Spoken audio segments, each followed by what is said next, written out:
regulation and policies to protect the elderly, including ensuring all elderly persons in their counties are registered in the OPCT program, and also organize value addition mechanisms such as financial training to help the beneficiaries of the program to efficiently utilize the allowance. The senator is concerned that the elders in county governments are not receiving necessary support they ought to receive from the respective county governments. That motion will be debated this afternoon. The motion, which is in the order of business, is one by Senator Gertrude Musuruve, and it's on the operationalization of selection of 46 of the Basic Education Act, or operationalization of Section 46 of the Basic Education Act of 2013. The Chairperson Standing Committee on Roads and Transport will move a motion on the adoption of the report of the Standing Committee on its inquiry into the operationalization of the National Construction Authority defects liability regulations of 2020. Senator Susan Kihika of Nakuru will move a motion on the report of the Parliament of Kenya delegation to the 141st Assembly of the Interparliamentary Union and related meetings held in Belgrade, Serbia from 13th to 17th October 2019. Senator Dr. Abdullahi Ali will move a motion on the report of the third ordinary session of the 5th Parliament of the Pan-African Parliament held from 7th to 18th October 2019 in Mindrad, South Africa. Nominated Senator Alice Milgo will move a motion on the allocation by counties of at least 10% of their budget on early childhood development education, otherwise known as ECDE, towards vulnerable groups in the counties, and development of a policy to incorporate the needs of children who are less than 3 years of age. And that motion will be moved by the nominated Senator Dr. Alice Milgo. Also in the order of business this afternoon is the report of the Standing Committee on Finance and Budget on a petition to the Senate by Mr. Simon L. Kilonga and Mr. Ulalana Ole Tulet. If you're just joining us, the business of the Senate is about to begin. On your screen is the Deputy Speaker of the Senate, Honorable Margaret Kamar, who is also the Senator for Uasin Gishu County. She will be overseeing the business of the Senate. This broadcast is brought to you by the Parliamentary Broadcasting Unit in conjunction with the Kenya Broadcasting Corporation. My name is Edward Kabase. Enjoy your viewing.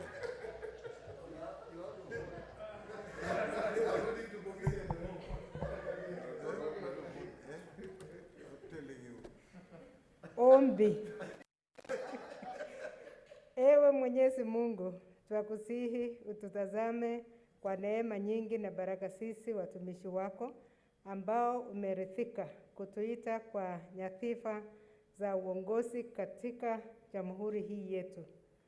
Twakuomba utujalie tuwatende na kufikiria mambo yote yatakayofikishwa mbele yetu kwa njia ya haki na uaminifu, ili kustawisha amani, ufanisi na heri ya nchi hii yetu na wale ambao haja zao umezikabidhi mikononi mwetu. Amina.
Order number 1, administration of oath. Order number 2, communication from the chair. Honorable Senators, please take a seat. Senator Aniri. Honorable Senators, I have a communication to make on the consideration of sessional papers. Honorable Senators, on Tuesday, 3rd November 2020, the Senate Majority Leader laid on the table of the Senate the following documents.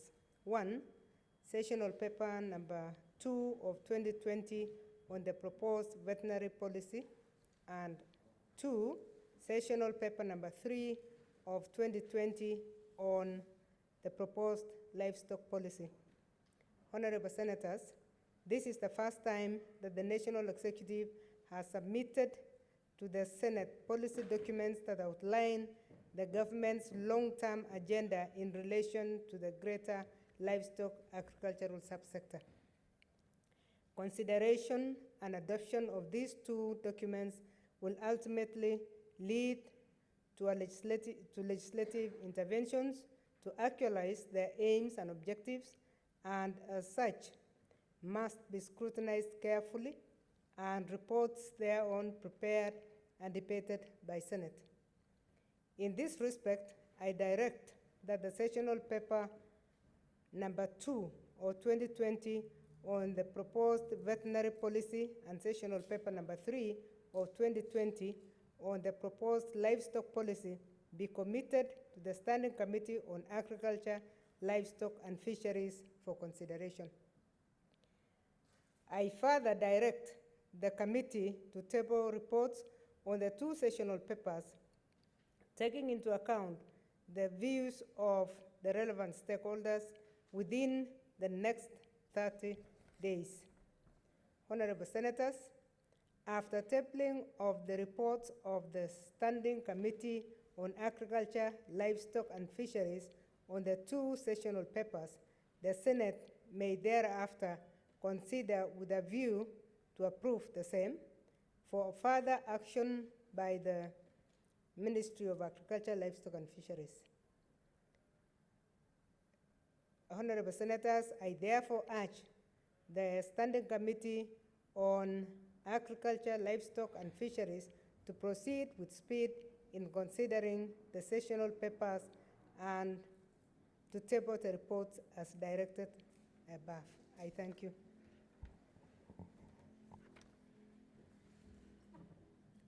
Next thought.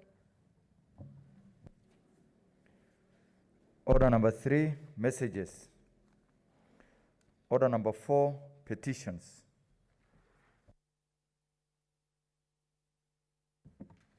Honorable Senators, there is a petition by the Chairperson, Standing Committee on Finance and Budget. Chairperson here? If not, a member of the committee?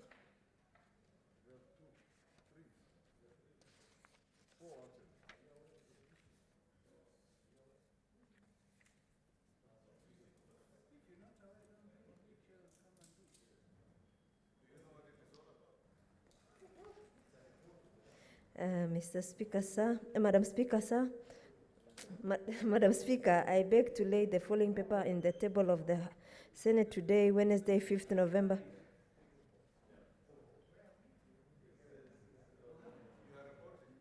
I'm just... Honorable Senators, this is a report of the Standing Committee on Finance and Budget on a petition. So she is rightfully laying the report. Yeah. Go ahead. Thank you, Madam Speaker, for protecting me. Madam Speaker, I beg to lay the following paper on the table of the Senate today, Wednesday, 5th November 2020. Report of the Standing Committee on Finance and Budget on petition to the Senate by Mr. Simon L. Kilonga and Mr.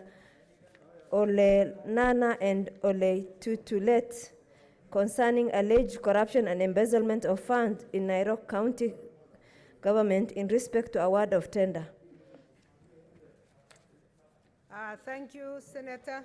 Thank you. Next order.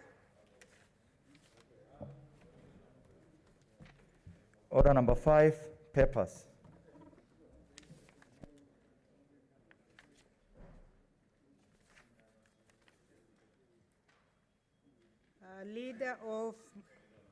Leader of majority.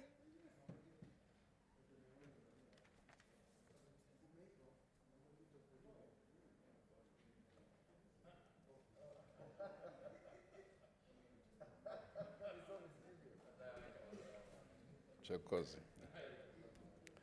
Madam Speaker, I beg to lay the following paper on the table of the Senate today, Wednesday, 5th November 2020, the Salaries and Remuneration Commission Annual Report for the financial year 2018-2019.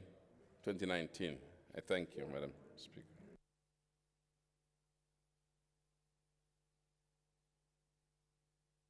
Thank you, Leader of Majority. You have a second one?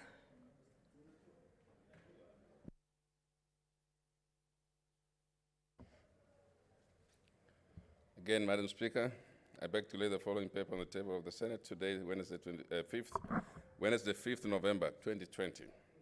Crops, Nuts and Oil Crops Regulations 2020. I thank you. Thank you. Next order. Order number 6, notices of motion. Order number 7, statements. Under Standing Order 47-1, the Senator of Vihiga, Senator George Haniri. Madam Speaker, I want to thank you for according me this opportunity. I rise pursuant to the provisions of our standing orders, and in particular Standing Order number 47, paragraph 1, to make a statement on an issue of general topic of concern, and that is the preservation of the national and cultural heritage and revenue generation from the same. Madam Speaker, Kenya is home to 42 different unique cultures, also inhabited by Europeans, Asians, Indians, and nationalities from different parts of the world. The different cultures that have come together in Kenya form our identity and vast heritage. Over the past few decades, heritage conservation has been threatened by globalization.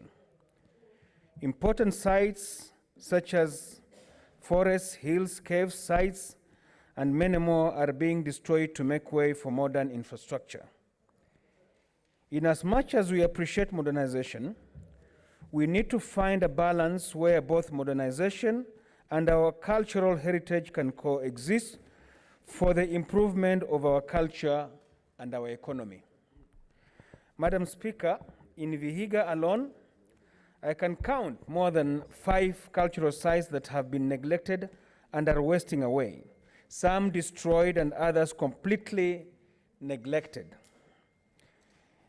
The Wakereva footstone, which is found in Kivagara, also known as the foot of Jesus stone, is believed that Jesus stepped and knelt on it to pray, is a site that should be accorded more importance than is currently given. Madam Speaker, the Mungoma caves found in Maragoli, which explain the origin of the Maragoli people, the Maragoli hills, which carry great importance in the Maragoli culture, are also good examples of wonderful tourist attraction sites that are not being utilized to their full potential. Away from Vihiga, in coastal Kenya, many such sites lie in ruins, while others are not even given the importance or hype that they deserve. The Fort Jesus, which used to be a must-visit site, now only generates very little income. What about the Vasco da Gama pillar, Madam Speaker? Madam Speaker, Kenya is a blessed country, but we lack the ability to utilize these blessings. While other countries take advantage of such like sites for their economic and cultural benefit, Kenya is doing the complete opposite.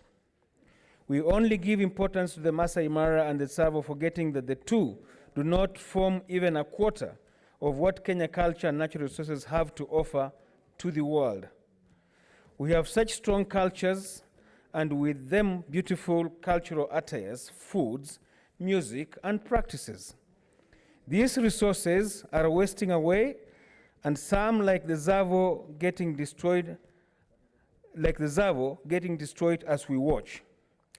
This year alone, there have been a number of fires that have threatened to destroy Tsavo. It was shocking that the response to put out the fire and completely ensure that it will not occur again took longer than it should have. Just the other day, we had a case where the wildebeest migration was disrupted by human development. These are areas that should be cleared out completely. We should take our cultural and natural resources seriously and do our best to protect them. In conclusion, besides just protecting them, we should also strive to promote them. It is time as Kenyans that we make Kenya the excuse for our next cultural tour destination instead of giving priority to other countries and other cultures. We need to promote our attires, the lesos, beaded Maasai jewelry, the kiondos, Kenya art, and Madam Speaker, the list is endless. If we do not promote ourselves first, how do we expect others to? We can start by identifying all these sites, small and big, and sectioning them for easy access and development. These can also be a good venture for employment of knowledgeable people of all ages to explain the importance of the historical sites and locations to their cultures and beliefs. Charge for such experiences and promote them all around through the tours and travel companies and through Magical Kenya.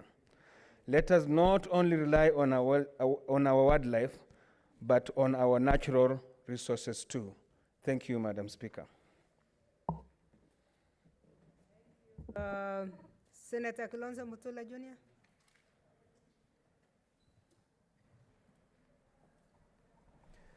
Thank you, Madam Speaker. The statement by Senator Aneri is actually extremely useful. And I hope that we can, even in the discussions we are having now, that the way forward is to have the things he's referring to preserved.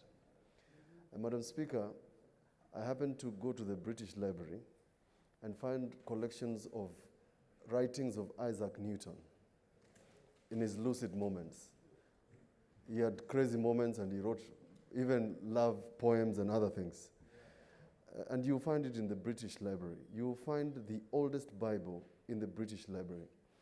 If the Kenyan government was to request Kenyans to produce things that they used in the past, writings, things that were used by the Mau Mau, and store them somewhere where people can use it as a site for purposes of cultural activities or even tourist attraction.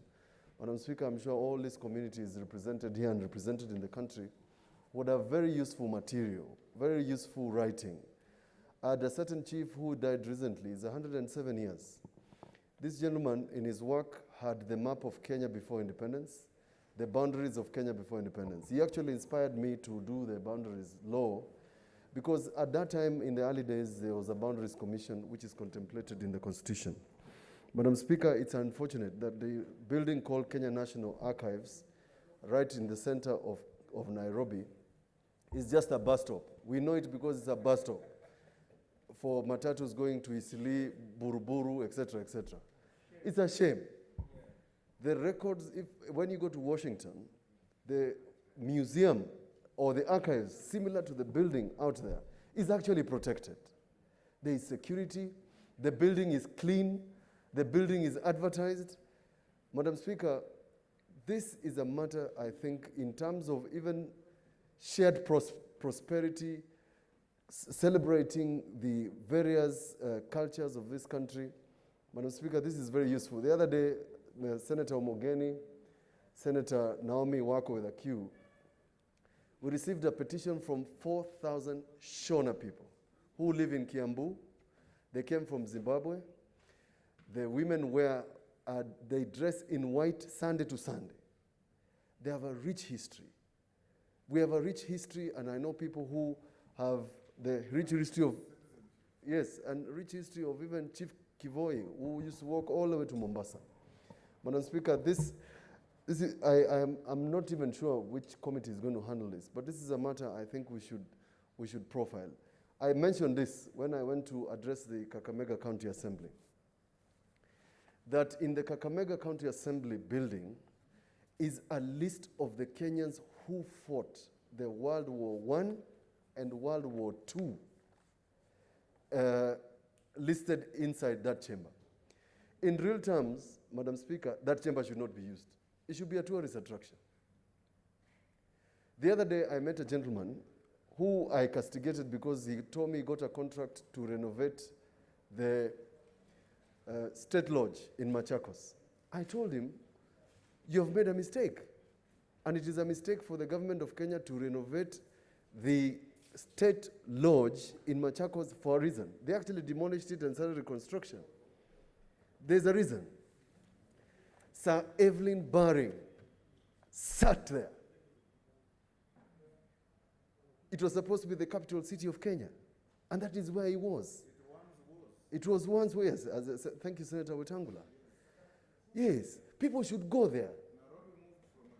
Nairobi moved from Machakos. People should go there and understand where this country has come from. I've been to the city hall here, this one. The room in the middle was actually what was a chamber, the ones you see in the movies, for people to have public debates. The public participation and debates in Nairobi used to happen in this chamber. Now they use it as a conference room. It's a conference room for the governor. I'm telling you, it's an embarrassment. People are making money as tourists for old buildings all over the world and in all the cities. The church that is in Berlin, that was bombed in the World War, nobody bothered to renovate it. It's there. You go and see it. And you pay for it. We must celebrate our culture. We must celebrate our history. And some of these buildings, Madam Speaker, I happen to know the house. I want to disclose. The house where the first president of the Republic used to go and rest. I know that house. And it's there. It should be a cultural site so that nobody ever sells it, nobody ever demolishes it, etc., etc. I'm aware that buildings in town, including Pioneer Building and Prudential Building, are owned by private citizens. Some of them are even members of this house. But, Madam Speaker, those are buildings that should belong to the state. That they are buildings that should be protected, like the way if you go to Paris, you cannot touch those buildings. They belong to the state. They can be used for purposes of tourists coming to make money. Same with the monument on Kenyatta Avenue of 3 soldiers. The street boys find it a nice place to go and hang out. If that was in another place all over the world, Madam Speaker, you would go there to take nice pictures and it would be protected.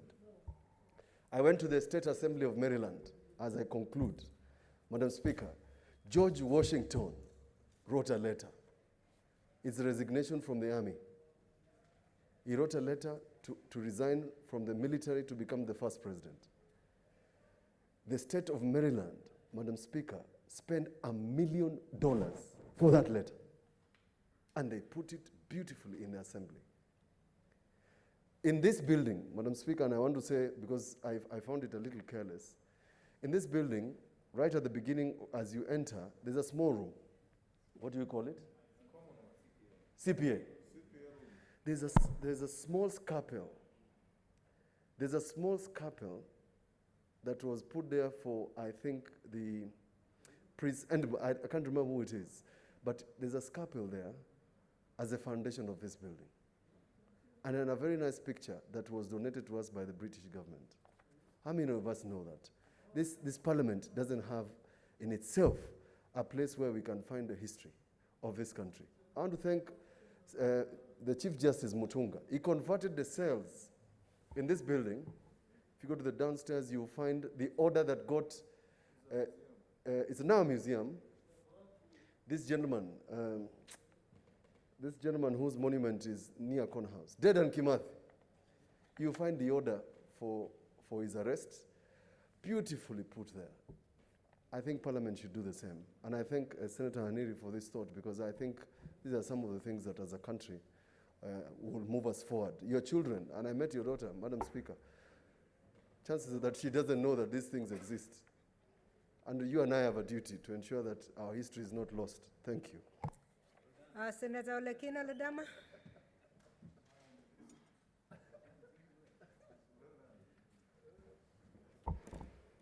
Madam Speaker, I thank you.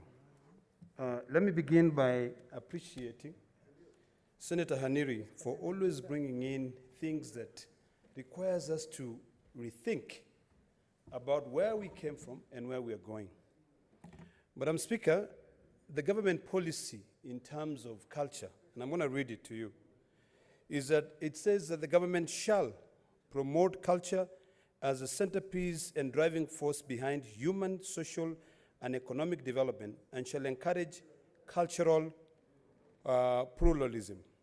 The government shall take appropriate measures for the protection, conservation, and preservation of tangible and intangible national heritage situated within its boundaries.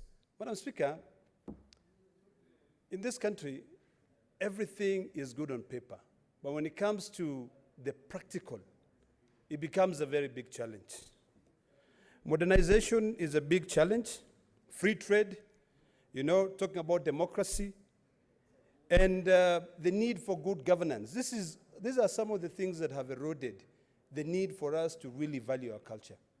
I'm very grateful for Senator Haniri for re-emphasizing and also giving credit that the Maasai Nation has fully protected the Maasai Mara Game Reserve, and that is why Narok County today receives over 3 billion shillings a year because of the protection of that cultural heritage. I think it now behooves us as leaders in this House to be able to think beyond. And when we are trying to consume the text of the statement brought by Senator Haniri, we need to think about our diversity and the need for us to be respected for our views. Madam Speaker, culture is very important. I grew up in a place called Olompokishi, and I was trained by my grandfather to be able to pass on the cultural heritage to the future generation.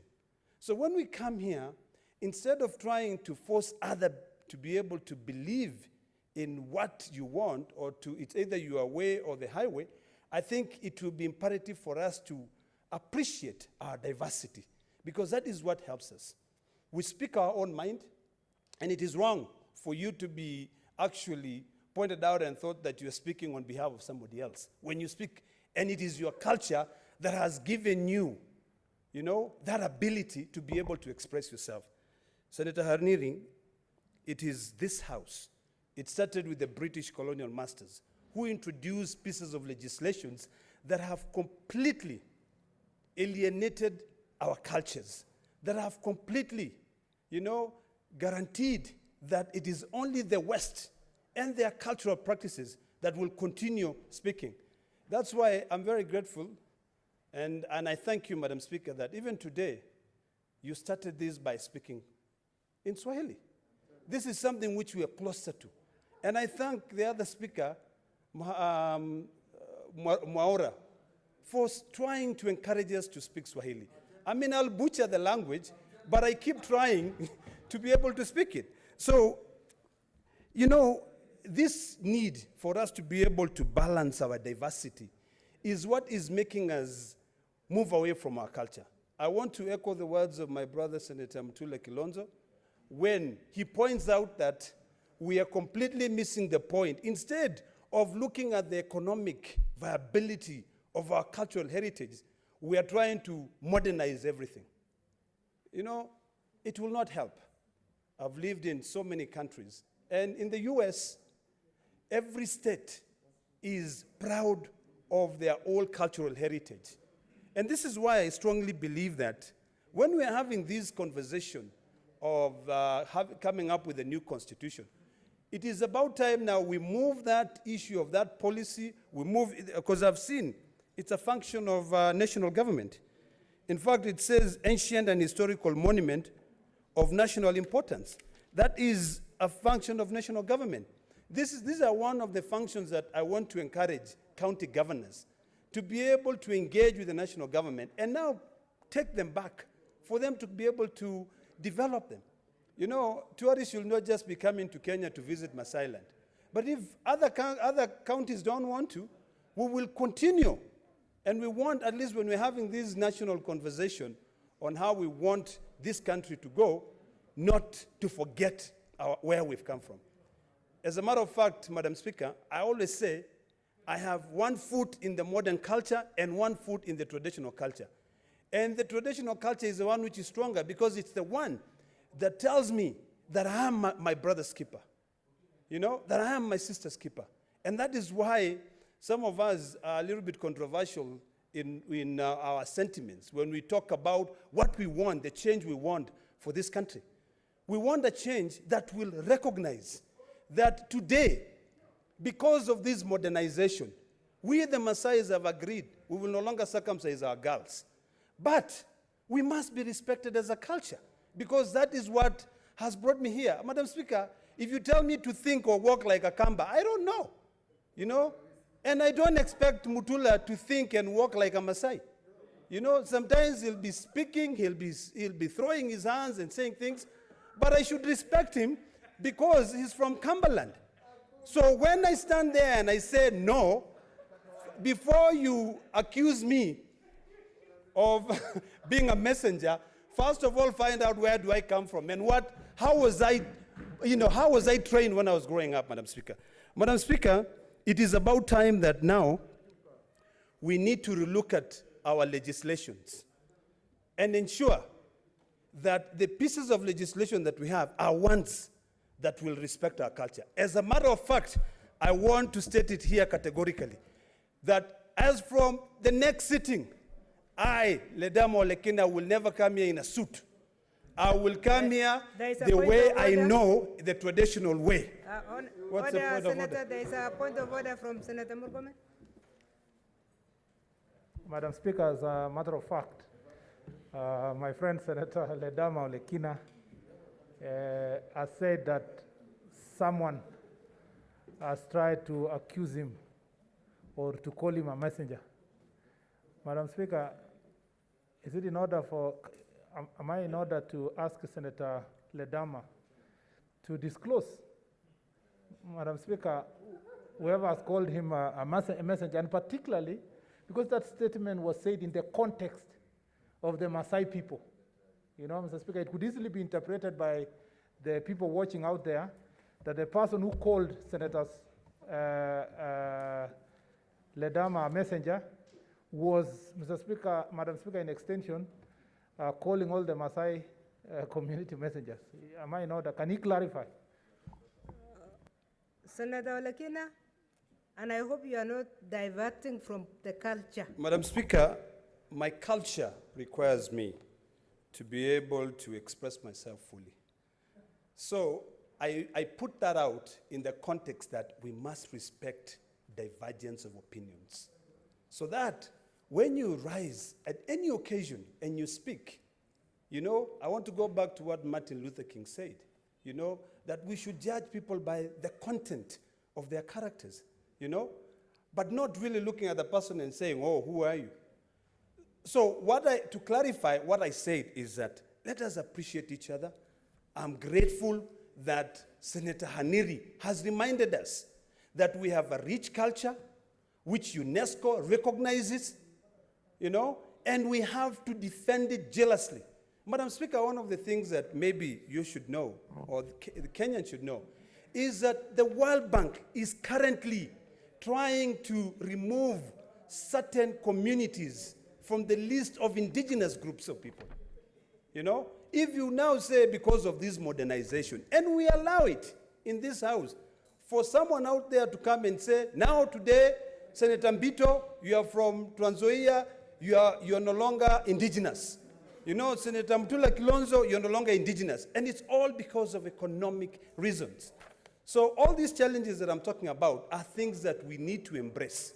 And in summary, Madam Speaker, I would hope that the committee that you tasked this statement by Senator Haneri would think about coming up with a statement and handing it over to the BBI task force so that this issue of cultural heritage, preservation of our cultural heritage, of who we are, you know, so that we can bequeath it to our children, is now given to the county governments, so that the county governments can even be able to appreciate the diversity that this modernization has brought in.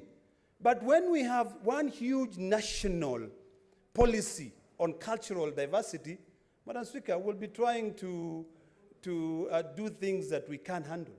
Because I have no clue how the people of Tana River live. If you ask me, I am Maasai. I speak like I speak. When I stand up, I walk.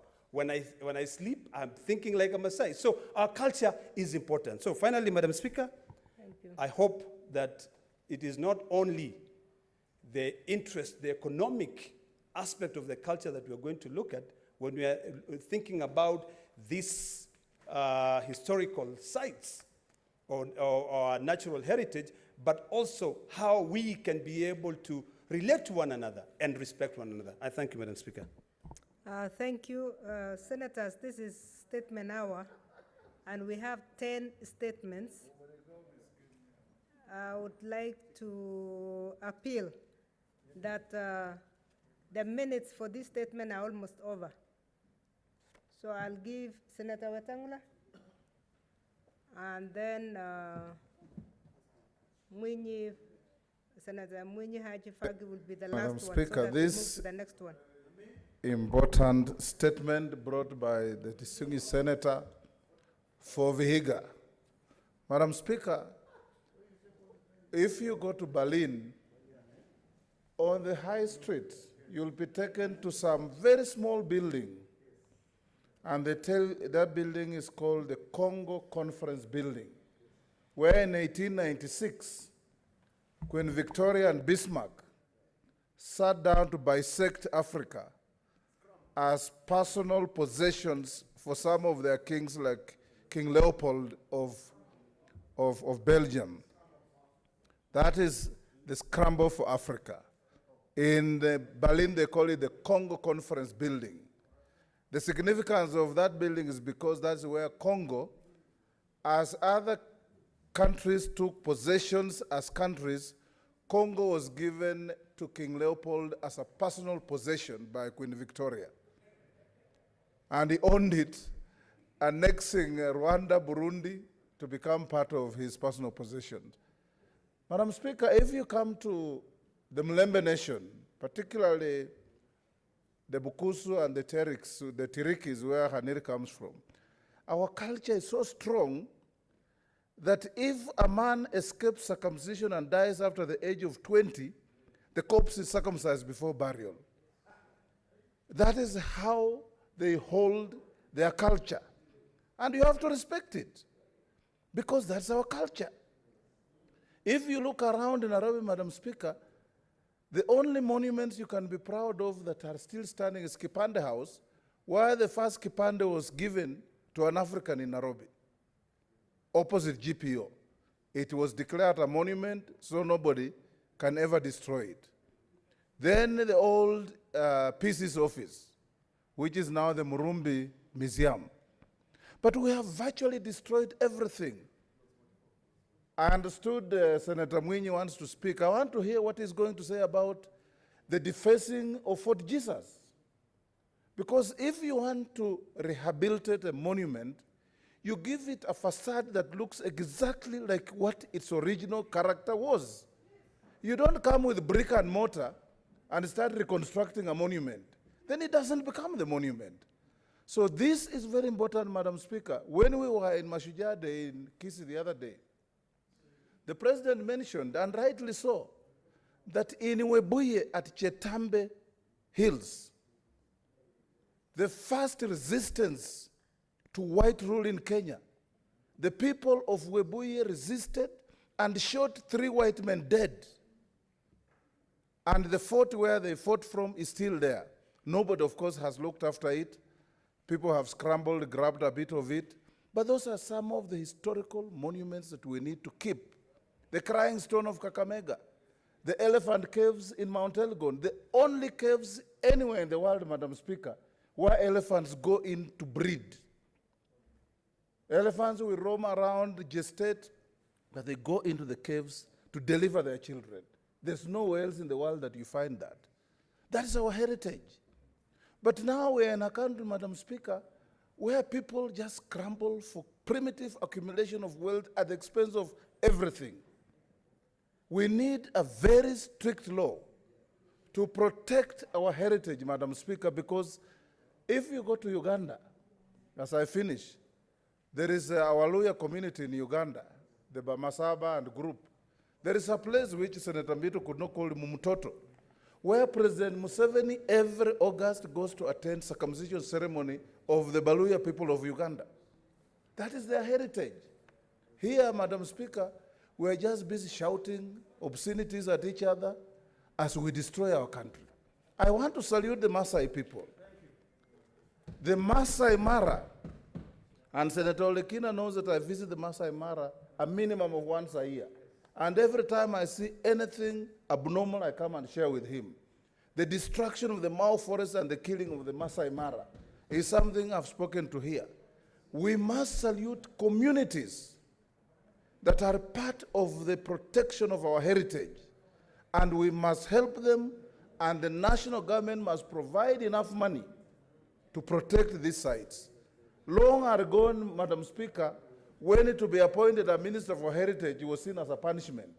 In fact, now it should be seen as a source of pride because you are going to protect what Kenyans hold dear. So I salute Senator Khaniri. Whatever committee you give this statement, Madam Speaker, let them not only look at issues to protect our heritage sites and our heritage interests, but also develop a law and update the existing law so that our heritage becomes part of our history. There's no point for us to be visiting other countries to see where their kings used to sleep when we don't even know where our chiefs used to grace. Thank you, Madam Speaker. Thank you, Senator Mwenye Haji Mohamed. Asante Speaker kwa kunipa fursa hii kuchangia petition ambayo imeletwa bunge na Senator wa Vihiga, Senator Khaniri. Mheshimiwa Speaker, utamaduni yani culture ama ustaarabu ndio chanzo cha utu na ubinadamu. Mheshimiwa Speaker, ni jambo la kusikitisha kwamba kwa sasa tumeweza kuweka ustaarabu na utamaduni wetu nyuma kiasi ambacho vizazi vijavyo huenda vikapotea vikawa havina mwelekeo. Mheshimiwa Speaker, nikichukua kwa mfano Mombasa, ndio tunaweza kusema ilikuwa ni kitovu kwa wakati fulani cha ustaarabu wa Waswahili, kwa sababu pale ndio lugha ilianza kuzungumzwa na ikaendelea kusambaa kuja sehemu za bara. Lakini ukiangalia ni masikitiko makubwa kwamba hata zile taasisi ama vitu ambavyo tulikuwa navyo zamani vya kuweza kuangalia utamaduni huu umeweza kuisha. Ukiangalia Mheshimiwa Speaker, kaunti zote katika Kenya hakuna ambayo inatilia mkazo swala la utamaduni. Mwaka uliokwisha nilibahatika kusafiri na Speaker kwenda Tana River ambapo siku ile ilikuwa ni siku ya utamaduni. Na tukaona vitu vingi sana vya kitamaduni ambavyo vimeweza kuonyeshwa pale ili kudumisha utamaduni wa Pokomo, wa Orma na wengineo ambao wanakaa sehemu zile. Lakini swala hili hakuna katika sehemu zingine. Kwa hivyo Mheshimiwa Speaker, petition hii ambayo imekuja na Senator Khaniri imekuja katika wakati muafaka ambako tunaona kwamba maadili yanaendelea kumomonyoka kutokana na kuiga kwa wingi tamaduni za watu wengine. Mheshimiwa Speaker, ukiangalia kama lugha ya Kiswahili ina tamaduni zake, wako na nyimbo, wako na michezo, wako na mashairi, wako na ngonjera, na zote hizi zinasaidia kuchangia utamaduni. Mheshimiwa Speaker, ukiangalia kwa mfano Mombasa hivi sasa, jumba la kizamani la Fort Jesus ambalo lilijengwa karne ya 15 limekuwa ni gofu sasa. Hakuna watalii wa kutoka nje wala watalii wa ndani wanaozuru jumba lile kwa sababu ni jumba limeachwa kama kuwa gofu. Ukiangalia sehemu zingine ambazo ni za kitamaduni kama vile Mama Ngina, juzi imefanyiwa ukarabati, na wakati wanafanya ukarabati Mheshimiwa Speaker, kulipatikana makazi ambayo yalijengwa katika karne ya 12 Kwa hiyo Mheshimiwa Spika, ni lazima tutilie mkazo kulinda tamaduni zetu, kwa sababu tamaduni ndio zitaweza kusaidia kuweza kujenga vizazi vitakavyokuja ili vihakikishe kwamba wanakuwa ni Wakenya kamili kulingana na vile nini. Mheshimiwa Spika, kila kabila ama kila jamii ina tamaduni zake, na ni lazima tuheshimu tamaduni za jamii zingine, kwa sababu ndio mwanzo wa kuweza kuheshimu tamaduni yako. Ukiwa wewe huwezi kuheshimu tamaduni za watu wengine, ina maana kwamba hata zile zako pia huwezi kuziheshimu. Kwa hiyo Mheshimiwa Spika, ni lazima tujenge tamaduni zetu, tuhakikishe kwamba tunajenga vizazi vijavyo ili kuhakikisha kuwa utamaduni wa Mwafrika ama utamaduni wa Mkenya ama utamaduni wa jamii yoyote unaendelea kudumishwa. Asante Bi Spika kwa kunipa fursa hii. Senator Ali Abdullah Ibrahim. Thank you, Madam Please Speaker. take the shortest time possible. I will. Usually. Madam Speaker, the issue of culture and heritage is very important. Even now, the way things are, culture is supposed to be devolved, but up to now, the museum and everywhere else, we don't know what's really happening. So there are a lot of problems in Wajir. When you go, you see where the Second World War, the Italians and the British, where they fought. There are areas of old wells which people were using for centuries, but now they are being taken over. And everywhere things are going the wrong way, Madam Speaker. I think we need to take care of our cultures nowadays. When the Somali community has a very good culture, but nobody follows. Of late, I'm supposed to be coming here with my kikoi and 2 white cloths. The way Olekina said, so next time when Olekina comes in his traditional dress, I will also come with mine, and I expect Mutula to come with those Okamba dancing things. So if we go to tradition, there are some good parts and there are some bad parts, but the truth is that tradition is always very good, Madam Speaker. I think that's why Africa has become a second, where everybody trembles on, where people come and harass, where we feel others are superior to us because we have forgotten our cultures and we have forgotten our ways of life, and we feel that everything in Africa is bad. That's why people feel that Africa is has gone down the drain, Madam Speaker. I think the most important thing is that we feel we have to take care of our pride. In human beings, you have to be proud for you to succeed, Madam Speaker. If you decide to lie low, then people will land on you and you are going to suffer. Thank you, Madam Speaker. Okay, finally, 1 minute to Senator Matsayo Stewart Mwachiro.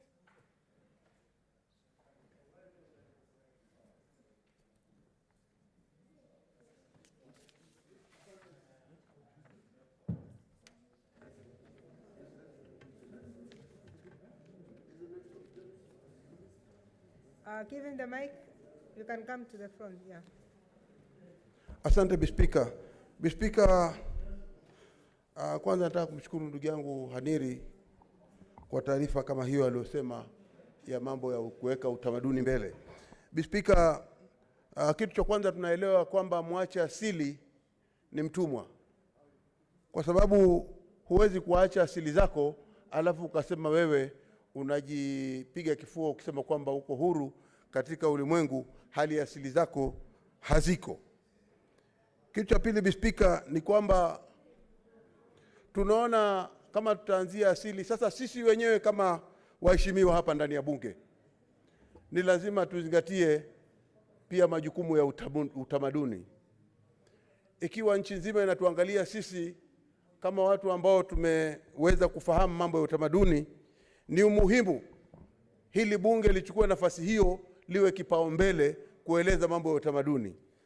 Ukiangalia hivi sasa historia ya bunge ni kama ambayo imeisha. Nikisema hivyo ninamaanisha ya kwamba tuko na kaburi la aliyeanzisha taifa la Kenya, ambalo hilo ni kaburi la mzee Jomo Kenyatta. Katika nchi zingine za kimataifa, hapo ni mahali pa watalii kwenda kuangalia. Pia ni kiongozi aliyekuwa wa kwanza kuanzisha nchi hii, alikuwa anaishi namna gani, aliweza kuongoza nchi namna gani, na historia kuweza kupatikana. Lakini hivi sasa limewekwa kando, hata waheshimiwa wenyewe walio katika bunge hawawezi kulifikia, limekuwa kama ni kaburi la familia. Lakini kama ni kaburi la familia, lisingewekwa katika mazingira ya bunge. Ingekuwa vizuri kama sisi katika utamaduni wetu na kuweza kueleza wale watalii ama watu wote wanaokuja katika Kenya kutembea, kuona kwamba kaburi hilo lingekuwa mfano kielelezo kama utamaduni wa kwanza. Pia vile vile tunaona katika bunge wakiweza kurekebisha mambo, wanarekebisha mambo. Na hivi sasa, zamani tulikuwa tukipita hapa, kama nilipokuja mwaka ule mwingine, nilikuwa wa 13 14, tuliona viti vya spika, tuliona nguo zake, tuliona tamaduni nyingi zilizokuwa hapa bunge. Lakini hivi sasa kwa sababu tumeweza kutengeza, tunasema tunatengeza kisiku hizi. Angalie sasa vile ilivyo bispika. Hakuna kielelezo chochote katika bunge kuambiwa kwamba spika wa kwanza aliketi kwenye kiti hichi, kile kilicholetwa na wakoloni. Hakuna tamaduni zozote ndani ya hili bunge letu la Kenya. Kwa hiyo bispika, nafikiria ingekuwa muhimu pia kuangalia tamaduni kama hizo. Bispika, vile vile nikiweza kukubaliana kwa upande ule wa utamaduni, sisi kama watu wa Mijikenda kutoka maeneo ya pwani, tuko na nguo kama mahando. Hizo ni nguo ambazo tungejivunia, lakini ukiangalia katika utamaduni wetu sasa, tunaanza kusema kwamba mahando ni mambo ya zamani, hayawezi kutumika hivi sasa. Na hali hiyo ni kitu muhimu zaidi. Vile vile tuko na mahali kama kule Kayafungo, ambako wazee wetu walikuwa wakienda wakiomba Mungu, na mpaka hivi sasa kuna wazee ambao wanaenda wakiomba Mungu. Lakini tukiangalia sasa, tunaona bispika ya kwamba maeneo kama hayo sasa tumeyatenga kando, barabara ya kwenda mpaka kule Kayafungo hakuna. Na tunasema ya kwamba hayo ni uwezekano wa kwamba kama serikali inazingatia mambo ya utamaduni, pia ingeweza kutia mkazo kuona kwamba barabara za kwenda mahali kama Kayafungo zimeweza kutengezwa. Kumalizia bispika, ni mambo kama ya ile Vasco da Gama pila iliyo kule Malindi. Vasco da Gama pila ile iliyoko Malindi ilijengwa katika karne ya 14. Wazungu wanaita 1498.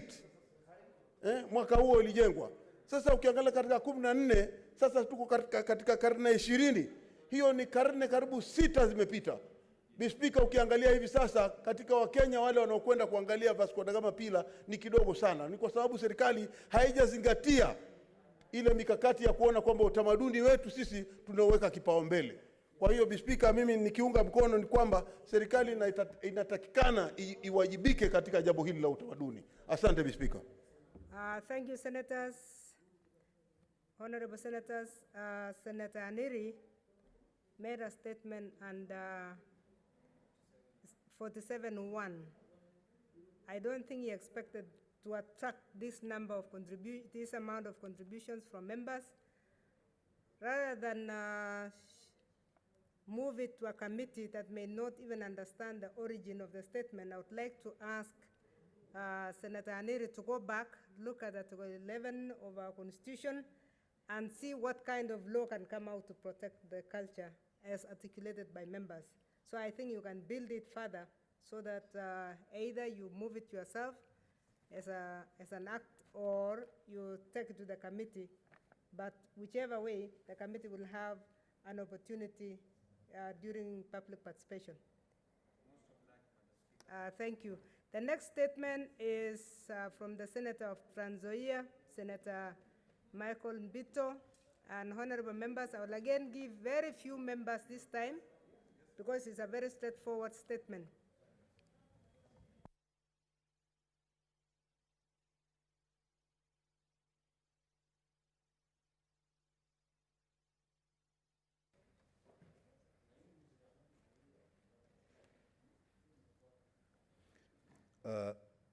Madam Speaker, I rise pursuant to Standing Order 47.1 to make a statement on an issue of general topical concern, namely enforcement of rules and regulations to remove toxic paints from our country.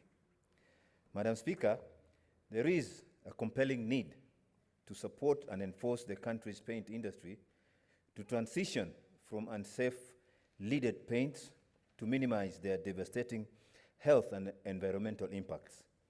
Lead additives are used to enhance drying properties of oil-based decorative paints, giving them the much-needed visual appealing gloss, reducing corrosion on painted metal surfaces.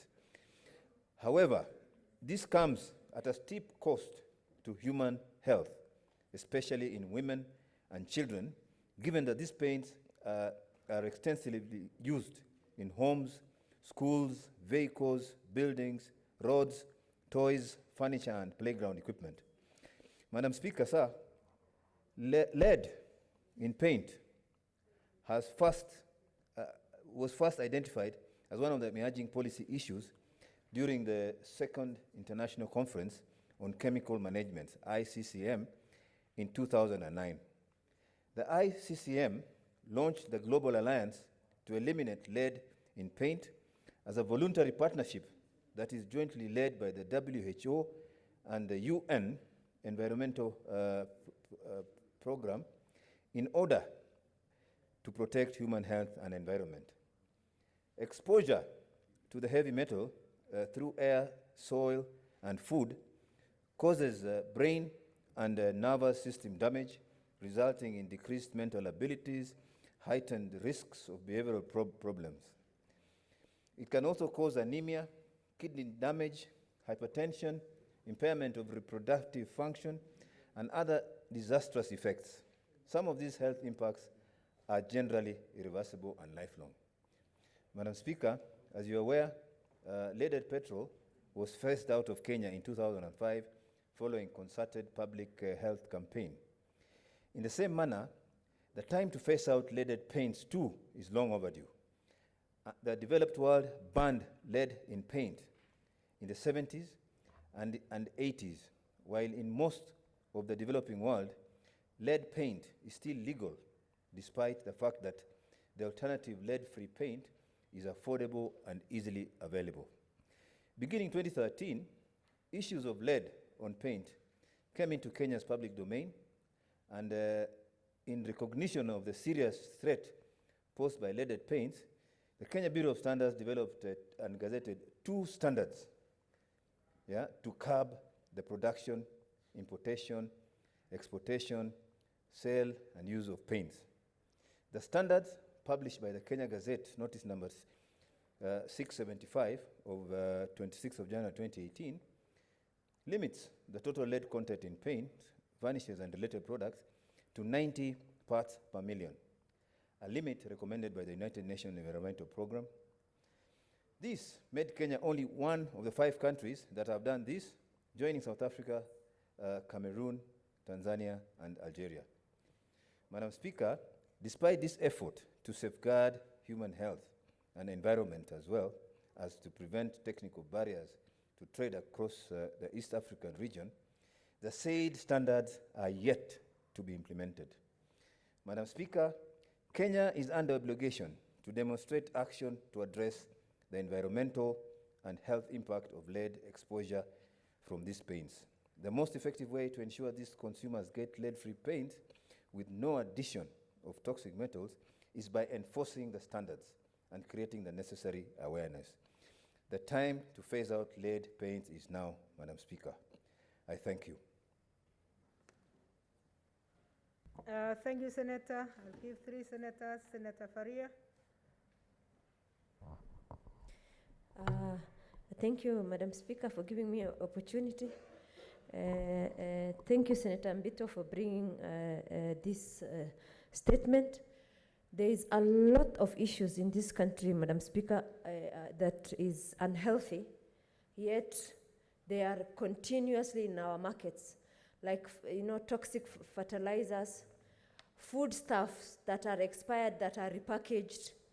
Madam Speaker, you will see even on the road, especially when it rains, there are cars that produce, so much fumes until your vision is blurred as you drive, Madam Speaker.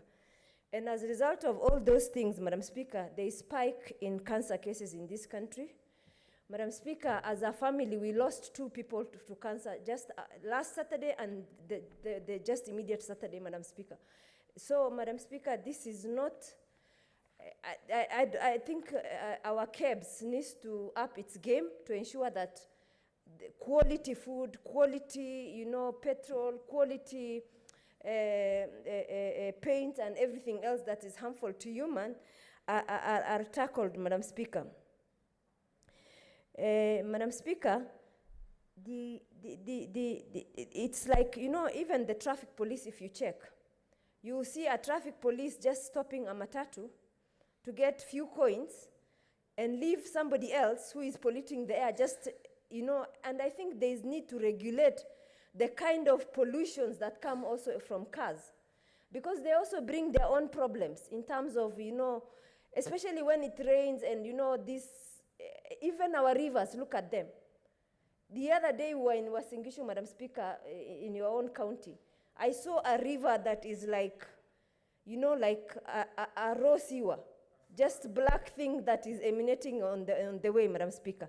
And I hope that that water is not used by anybody, because if it does, then you expect people to get all manner of problems. Madam Speaker, even our seas and our lakes are not safe. There's too much lead in even the seas. Even now people, you know, in certain regions have a lot of cancer as a result of pollution in the lakes and pollution in the sea. Madam Speaker, I think this is, okay, I agree that it might not be Kenyans' problem, but let us control what is within our sphere of control, and then we can, you know, seek other interventions. Madam Speaker, even the other day there was a document, a report that showed that there was a likelihood of, you know, trade negotiating that is going on regarding return of plastic papers in our market. There is trade negotiation. I hope that is not true, but if it is true, I hope that we have mechanism in place to ensure that doesn't find back into our country. I thank you, Madam Speaker. Senator Halaga Abshiro. Thank you very much, Madam Speaker.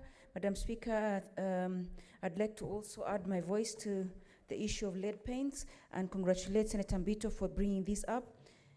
Madam Speaker, the people that are highest risk for lead poisoning is actually children and pregnant women. So especially because children, as you know, have got a very high activity of hand to mouth, they chew on everything, and because in the homes, if you have any paint that has more than 0.009%, then that already can cause behavioral as well as intellectual disturbances and intellectual issues for children, and especially for mothers. I think what we're seeing now, we're asking ourselves, why are cancers so prevalent? Why are behavioral problems so prevalent? I'm surprised, actually. I didn't even realize that we still have issues of lead paints in our country, because out there since 1992, there's no more. People are phased out. Anything up to 1990, not a single in Canada, for instance, paint would contain any lead. So I'm surprised that we still are talking about this. It's taken me aback, and I'm even a bit worried that because again in our informal settlements and in our low, in our informal settlements, the paints, you see houses with paints that have really chipped, and that's actually how then the lead is released. If for a very long time it hasn't been fixed, or if there's so much chipping and things like that, and that's most of our homes, especially in the peri-urban areas and in the informal settlements. So I think this is really serious, and it should actually be looked at in a more holistic manner of how do we remove, is removal feasible, and if it's feasible, how should it be done? Because if, again, you tell people it's dangerous and they start chipping at things, they might even put themselves in worse danger than they actually are in. So I think this is something that we need to really take seriously, and perhaps I'm glad that Senator Mbito is the chairperson of the Health Committee, and even though he asked it under 47.1, perhaps it's something that he should take on, and maybe it should be assigned to him to really look into and give us an audit of where we are as this country, if we're still importing or making leaded paints, and how that is then might be affecting our children and future generations, because actually our children and the mothers are the ones at the most risk. Madam Speaker, it's very disturbing that in this day and age, when people are dealing with other, more topical and more serious matters that they have no control over, even things that we have control over, even things that are easily done by us just putting certain rules and regulations, we are still putting ourselves in so much danger, and then wondering why non-communicable diseases are spiking, and why even for communicable diseases, our immune systems are so poor that we cannot handle any of these things. So I support, Madam Speaker, and I hope that this will be looked at a bit more by assigning it to a committee. I thank you. Finally, Senator Cheruiyot Aaron Kipkurui. Thank you, Madam Speaker. Madam Speaker, this is a very important issue. The difference between civilized societies, countries that care for their citizens, countries that places a premium on people's lives over profit, is in how they handle such issues. As a nation, Madam Speaker, I'm afraid we haven't done well in this area, despite the fact that this is about human lives, plainly. It's not a discussion about profit. It's not a discussion about plastic and the degradation of environments. It's purely about human lives, Madam Speaker. And this is such a serious indictment on us as a leadership, because there's nowhere else that citizens of this country are looking up to for answers on such questions. Why such paints are still in use in our country?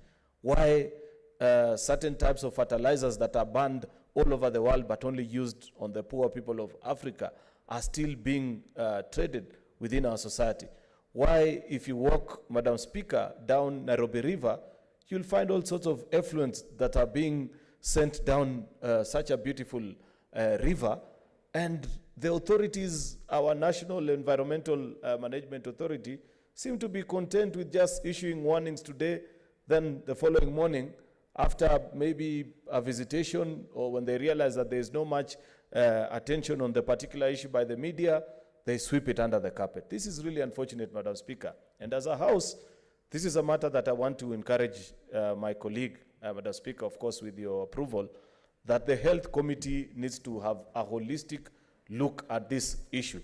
A statement alone is not enough, but all the issues that have been raised by our colleague senators who have spoken on this particular issue, including some of even government parastatals. When I served in the Energy Committee, Madam Speaker, if Senator Mutula was here, would have brought to the attention of this House the damage that Kenya Pipeline has caused to the people of Makueni with the oil spills in Kibwezi, and I can't remember the other place. And they have appeared before our committee. Citizens have come before us as senators, and they've said there's nowhere else we can go. We are looking up to you guys as our leaders. Unfortunately, that matter has taken more than 2 years before the Committee of Energy, and I hope if there's a member of that committee before us, such are the issues that I want directed to this particular Committee on Health, Madam Speaker, because today we may be enjoying that because perhaps we have a good amount of money, you do not drink waters from the river, or perhaps because you do not live in some of these places that are affected. But what happens tomorrow when it's a relative of yours, or when it gets to a point such that our country is so badly affected? By the way, Madam Speaker, you know, even that protection of social strata of our society has long been eroded, because the foods that we eat, 90% of the time, you have no idea what process they have gone through.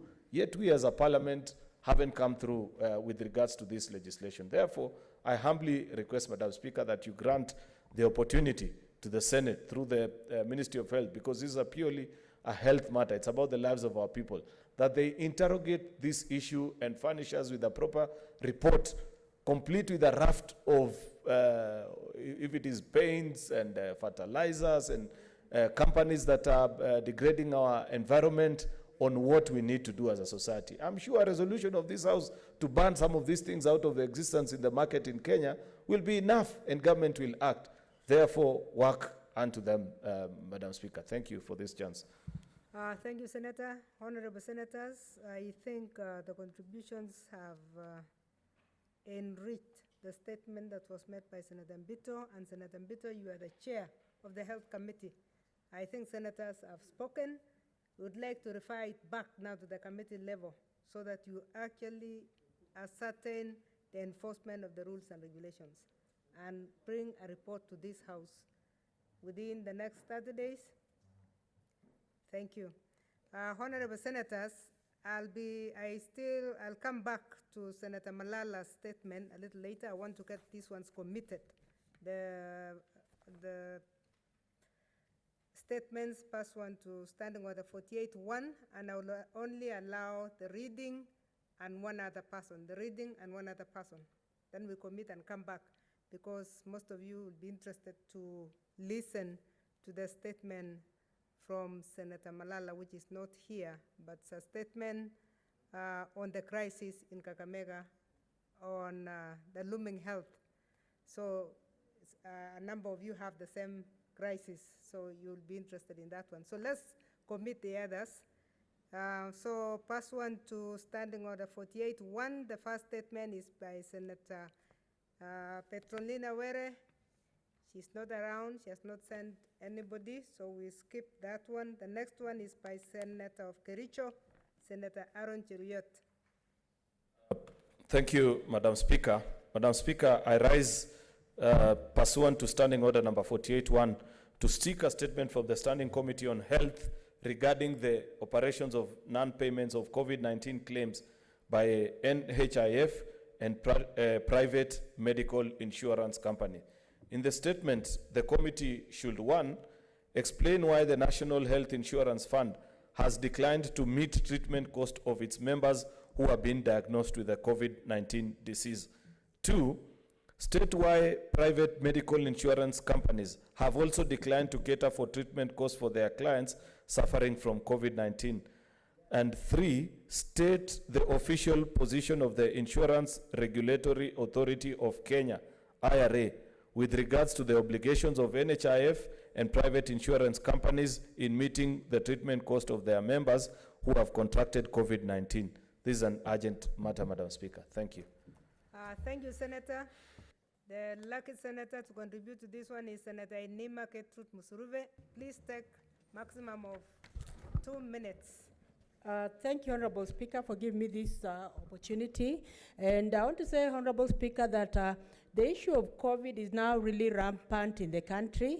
And as a nation, we have to see how to protect our citizens, because we have to move on as a country. And Honorable Speaker, when it comes to the issue of insurance, it is also important that insurances also cover COVID patients. I know that there is one insurance company that came before us, Aeronet, that is actually covering even COVID cases. There's need for us as a Senate to see that we are supporting more funds to go to insurances that are ready to also cover COVID for the purpose of ensuring that we are flattening the curve. Honorable Speaker, unless we intervene as a Senate, many of our children, many of our people will die because of COVID, and that is not what we want as a country. Honorable Speaker, I hope that this statement will go to the right committee, and the committee will do justice to this statement that has actually been brought forward by Senator Cheruiyot, and I thank Senator Cheruiyot for coming up with this statement because of the concern he has for Kenyans. Thank you, Honorable Speaker. I support this statement. I second. Is it seconding us? Oh, sorry. Honorable Speaker. Thank you. I support. Thank you. The statement stands committed to the Committee of Health, and we expect a report in this House in 30 days. Thank you. The next statement is by the Senator of Wajir, Senator Dr. Abdullahi Ibrahim Ali. Thank you, Madam Speaker. Madam Speaker, I rise pursuant to Standing Order 48-1 to seek a statement from the Committee for National Security, Defense and Foreign Relations regarding security checks conducted at Wilson Airport on passengers arriving from Wajir. In the statement, the committee should explain, number 1, should explain why security checks on passengers arriving at Wilson Airport on local flights are being conducted selectively. Because the state, number 2, state if there's any specific security threat posed by passengers arriving from Wajir County aboard local flights, considering that the security checks are conducted on passengers arriving from Wajir County only. Clarify whether the Wilson Airport security does not have confidence in the security checks conducted on passengers at Wajir Airport before departing for Wilson. Madam Speaker, security, when you come from Eldoret back to Nairobi, nobody checks you. When you come from Mombasa, when you come from Malindi, when you come from any other part. So I want to know what is so special about Wajir Airport alone, and why, if they have no confidence there, why do they check people there? Thank you, Madam Speaker. Thank you, Senator. The Senator to contribute to that is Senator Harkura Kodana of Marsabit. Thank you, Speaker. Madam Speaker, I've had the opportunity of using the airport from the airport at Wajir when I used to travel from Mandera, and they have a very thorough check there. That time, there were even flights from outside which passed through there. But now, these are local flights which originate from Wajir, from Wilson to Wajir and back to Wilson. So sometimes, much as it's a security issue, there should be that equal treatment among the Kenyans, which needs to be done and must be seen to be done. So, yeah, what is that issue? When you have proper airport staff, migration staff there in Wajir doing the checking, somebody has boarded a plane and the next landing point is Wilson, he has not done anything mid-air, then what is this other extra check Kenyans are subject to? This is what creates in Kenyans discrimination. We have been talking of marginalization, we have been talking of discrimination, and this is how it creeps into the minds of Kenyans. When you are treated differently, just because you boarded a plane from a different part of this country, which has enough security checks to be done. And in any case, the best security check should be done at the point of boarding the plane, not when you are landing. So what is this which is different that somebody from Wajir can do mid-air that he had to be checked again? So I think the committee needs to get proper answers so that Kenyans can feel that they are being treated equally, irrespective of where they come from. Thank you, Senator. The statement therefore stands committed to the Committee on National Security, Defense and Foreign Relations, and we expect them to bring an answer within 30 days. The next statement is by the Senator of Lamu. I don't see him here. The fifth statement is by the Senator Millicent Omanga. I don't see her here. The next statement is by Senator CPA Faria Haji. Thank you, Madam Speaker. Madam Speaker, I rise pursuant to Standing Order 48-1 to seek a statement from the Standing Committee on Land, Environment, and Natural Resources regarding the current drought situation in the counties in arid and semi-arid lands, ASAL regions. Madam Speaker, in the statement, the committee should outline the level of preparedness of both the county government and national government in mitigating drought situation in counties in ASAL region, given that all water ponds in the region, especially in Wajir, have completely dried up, and elaborate the interventions measures that have been put in place by the county government in drought-prone areas to cushion residents against severe effect of drought, Madam Speaker. Madam Speaker, all the time we lose lives and livelihoods before any government interventions come in. We are always late on these interventions. So, Madam Speaker, we are seeking this time, let's handle this differently. I thank you, Madam Speaker. Thank you. The senator to contribute to this is Senator Wako Naomi Jilo. Thank you, Madam Speaker. I stand to support this very important statement by Senator Faria and also appreciate her for the effort. Madam Speaker, as I support this, we know right now there are many Kenyans in ASAL area who are already suffering because of hunger, and they are losing their animals, and they have no one who is taking care of them. Anytime when drought comes, we lose our livelihoods, as she said.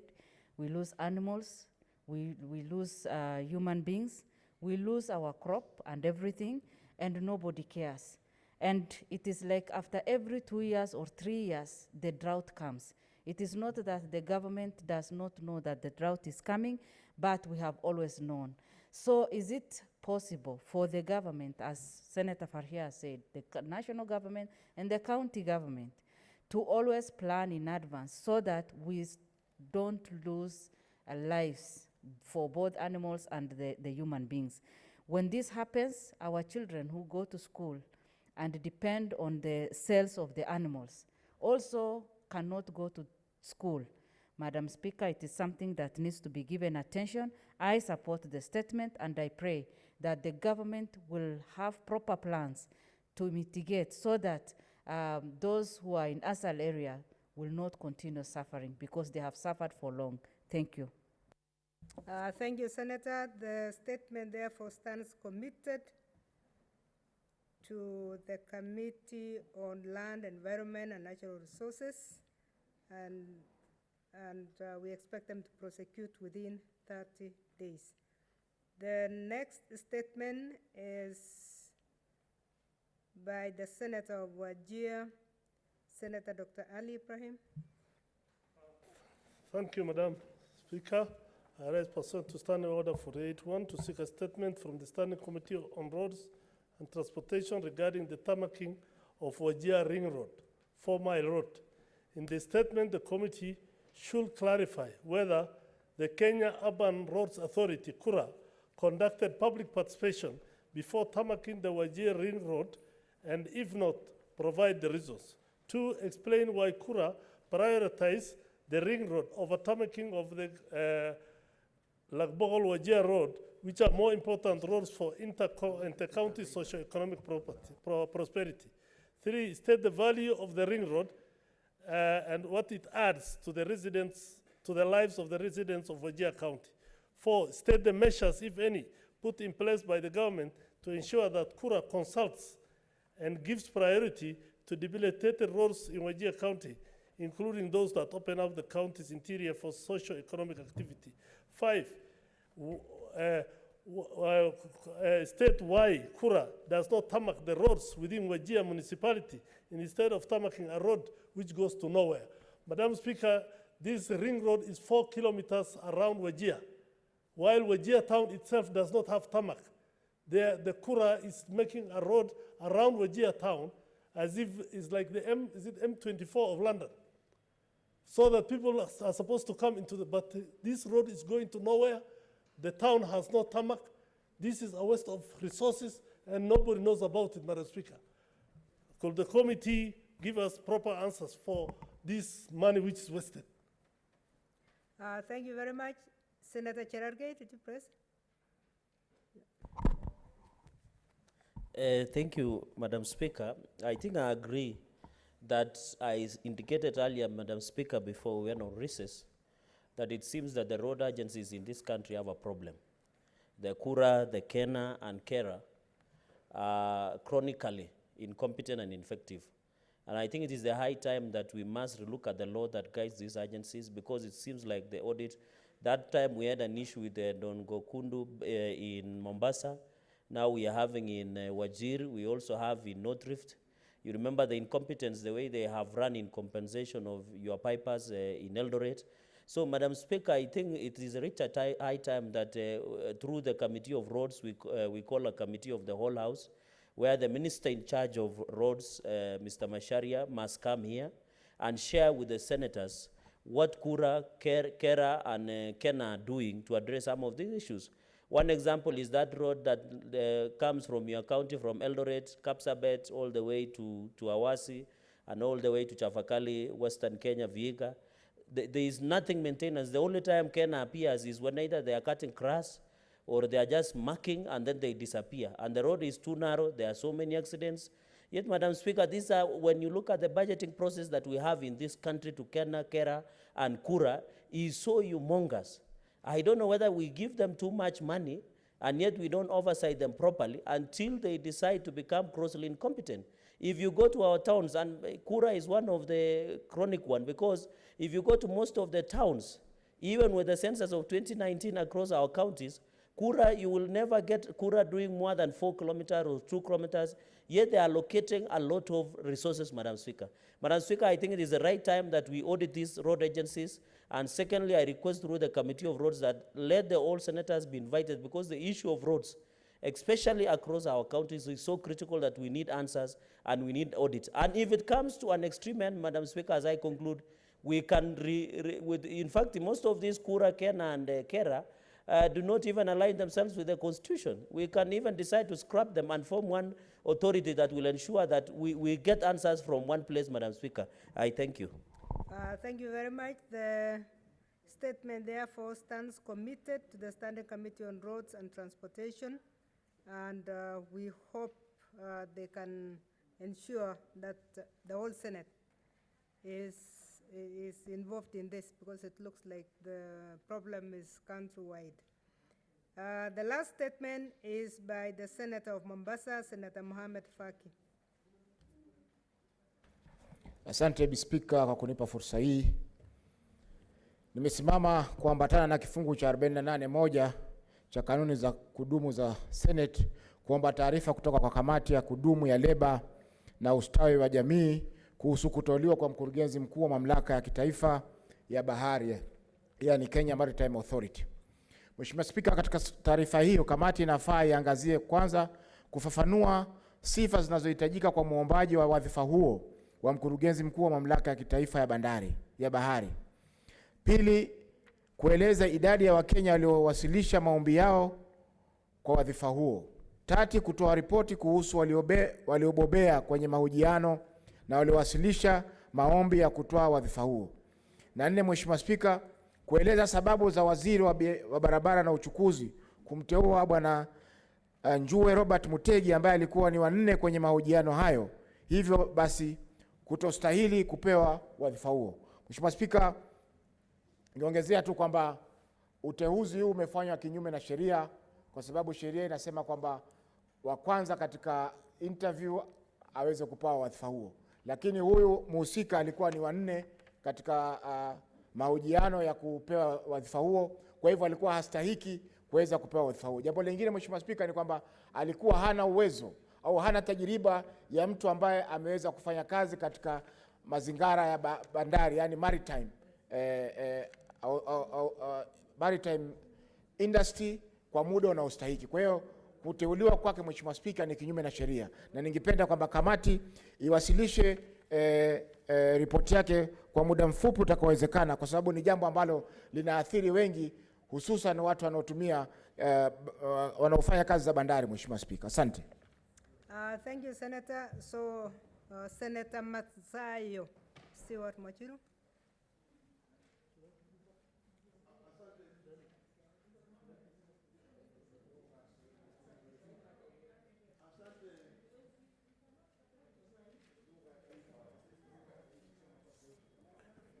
Asante Bispika. Bispika, sijui ni kwa sababu gani ile mic yangu leo inaonekana kidogo ina let down, utanisamehe kwa hayo.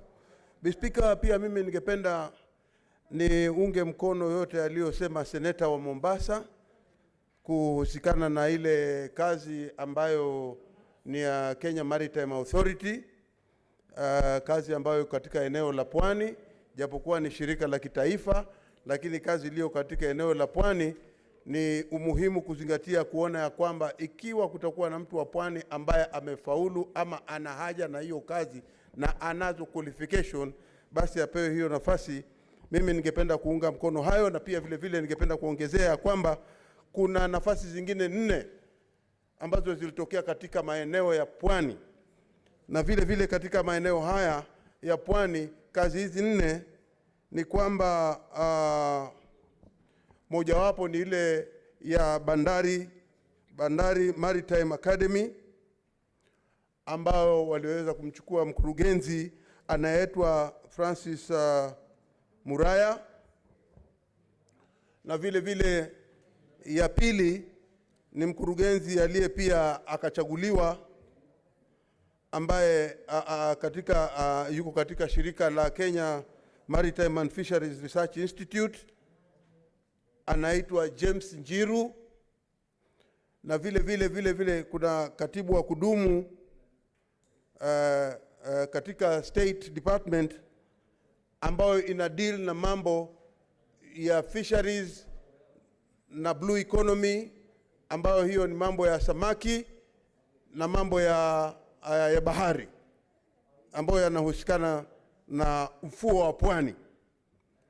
Katika hiyo nafasi hiyo ikachaguliwa mtu anaitwa Michemi Ntiba. Spika wa mwisho ni katibu wa kudumu ambaye tunaweza kusema ana deal na mambo ya maritime shipping, ambaye anaitwa Nancy Garigithu. Spika, tunaona kabisa katika hawa watu wote waliotajwa hapa watano wanatoka katika eneo moja katika nchi yetu ya Kenya, na kazi zote hizi tano zinahusikana na mambo ambayo yanahusikana na watu wa pwani. Spika, ni jambo la kukasirisha sana hili la kwamba hivi leo tunaweza kuona nafasi kama 5 zinatoka na zote 5 hakuna hata mtu wa pwani hata mmoja ambaye amepewa nafasi hii. Ni aibu kwa yule anayechagua, na ni aibu kwa wale wanaoketi katika lile baraza na kusema ya kwamba weka huyu mtu hapa akuwe yeye mkubwa wa Kenya Maritime Authority, weka huyu mkubwa hapa akuwe katika yeye ni Bandari Maritime Academy, weka akuwe mkubwa hapa akuwe katika Maritime Fisheries and Research Institute, weka mkubwa hapa akuwe mkubwa wa blue economy. Spika, sisi pia kama watu wa pwani tuko na haki ndani ya hii nchi. Hatuwezi kubali hata kidogo kuachwa nyuma. Kama nafasi zimetoka ni za watu wa pwani, lazima watu wa pwani wapewe kipaumbele kwanza. Ni aibu hivi leo kwamba mimi naweza kusimama hapa katika bunge la Senate na nikajidai na nikiona ya kwamba katika hii list watu wote watano waliochaguliwa, Spika, hakuna hata mtu mmoja hapa ambaye anatoka katika eneo la pwani. Na hizi kazi zote zinatoka katika maeneo ya pwani. Spika, ninasema katika wale wanaofanya katika kuchagua hawa watu, mmoja wao akiongozwa na yule waziri wa mambo ya transport Bwana Masharia. Hii tunasema ya kwamba kitu kama hichi kisiletwe mbele yetu kabisa hata kidogo, Spika. Asante, Spika. There was point of information. You wanted to inform him as he's leaving? You want the information as you have... Ndio, ni sawa sawa. Okay, Spika, mdogo wangu Malala, yeah. Ndugu yangu Malala ambaye ni kiongozi wetu hapa kunaweza kueleza. Haya, naongee kwa Kiswahili ndio uelewe vizuri. Asante Spika, nitajaribu sana, nitajikaza kisabuni kuhakikisha kwamba nimeongea kwa lugha ya Kiswahili. Ningependa kumjulisha tu ndugu yangu Mheshimiwa Mazayo na bunge hili kwamba pia zile services zile za bandari zinapelekwa Naivasha, na pia kuna shurutisho zishatolewa tayari, na pia kuna shurutisho kwamba mizigo yote itashurutishwa kwamba zisafirishwe kwenye reli. Ningependa tu kumwambia kwamba akuwe na information hiyo, ndio akichangia atuambie yale machungu ambayo watu wa pwani wako nayo, na sisi kama viongozi wa bunge hili, Spika, ni jukumu letu kuhakikisha kwamba kuna usawa Kenya hii, kwamba Kenya hii ni Kenya ambayo iko na makabila 43, na ni lazima usawa ufanyike na haki ifanyike Kenya hii. Na sisi tungependa kuunga mkono wale mandugu zetu wa mkoa wa Pwani, na sio hao peke yao wanaumia, pia sisi kule Western Region tunaumia kwa sababu tuko na mashirika kama Lake Victoria Water Services. Unapata kwamba bodi nzima liko na karibu kabila moja ambalo limekalia hilo bodi, na sisi haswa watu wa mkoa Magharibi hatujakilishwa katika bodi hizo. So ningependa kumpatia information kwamba sio yeye peke yake ama sio watu wa Pwani peke yao ambao wanaumia, bali ni Kenya nzima, na hili janga ni lazima tulitatue hapa kama viongozi wetu. Okay.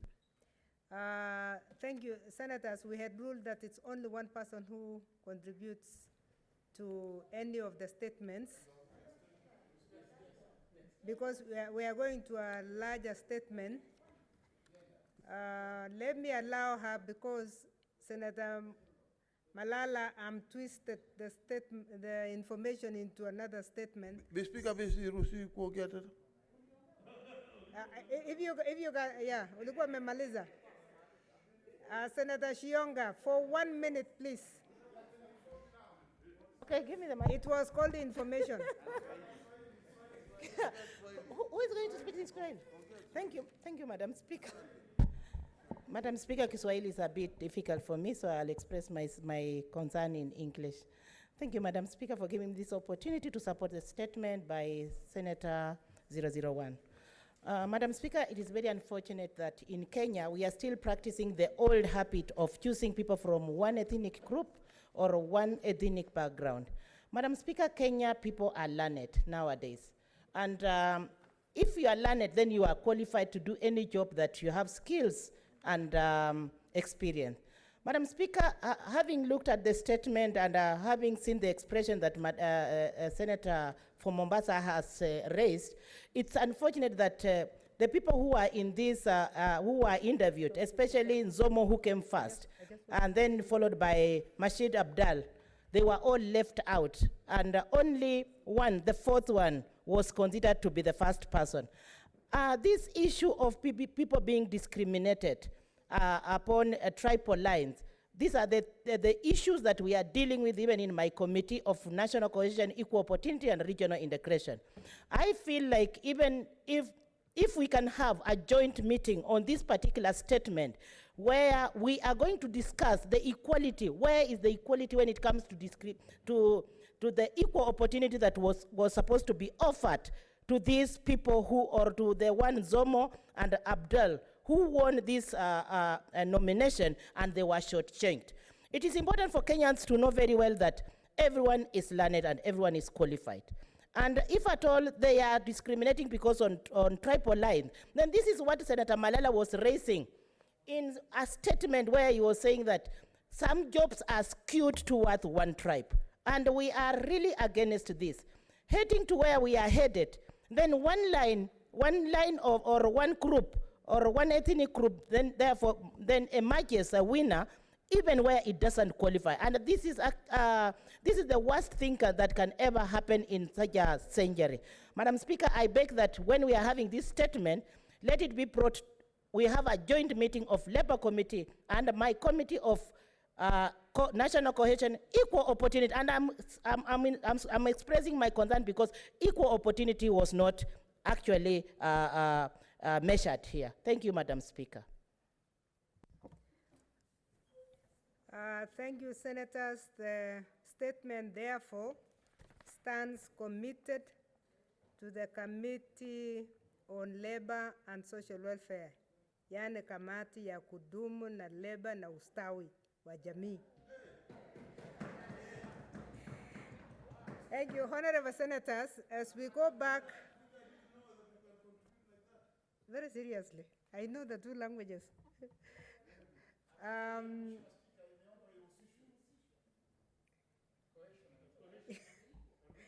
Thank you. I'll rework on that one.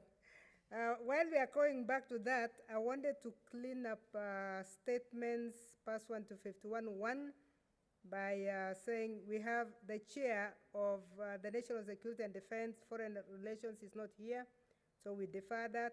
The chairperson, Standing Committee of Tourism, Trade and Industrialization. Are you in the house? Also, you have your report? Yes. We'll come back to you. And then the chairperson, Standing Committee of Roads and Transportation. Are you in the house? No. So we will go back to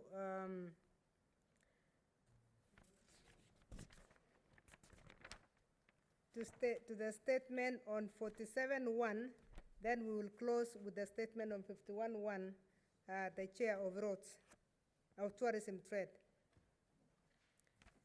Senator Malala. And I just want to inform members that I know Senator Malala's statement is going to attract a bit of attention because a lot of us are from counties that have rising cases of COVID.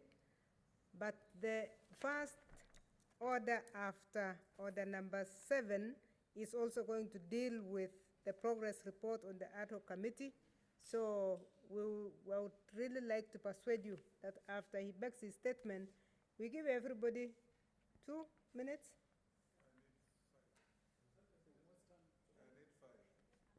Wazingishu is worse. So if you say Western is 3, is 5. Please, let's be let's take the shortest time possible so that we can be able to deal with this issue. Thank you very much. Senator Malala. Thank you, Madam Speaker. Madam Speaker, I rise pursuant to Standing Order number 47-1 to make a statement concerning the looming health crisis in Kakamega County, exacerbated by the COVID-19 pandemic in the country and a serious dereliction of duty by the Kakamega County Government Executive. Madam Speaker, I wish from the onset to remind this Honorable House that in July 2019, I carried out an intensive fact-finding circuit of all public health facilities within Kakamega County and shared here the despicable state of the public hospitals in the county. The Senate Committee on Health took up the matter under your direction, Madam Speaker, and paid a visit to Kakamega County Executive to delve further into those matters. The committee came up with a summary of what was bedeviling the health sector in the county and gave recommendations to the county government of Kakamega to help in revamping the health sector of our county in order to save the lives of the great people of Kakamega. Madam Speaker, it is sad today, I'm still sharing here again that the health sector in my county is still deteriorating amidst the COVID-19 pandemic. The situation is now deplorable, despicable, and dehumanizing, to speak the least.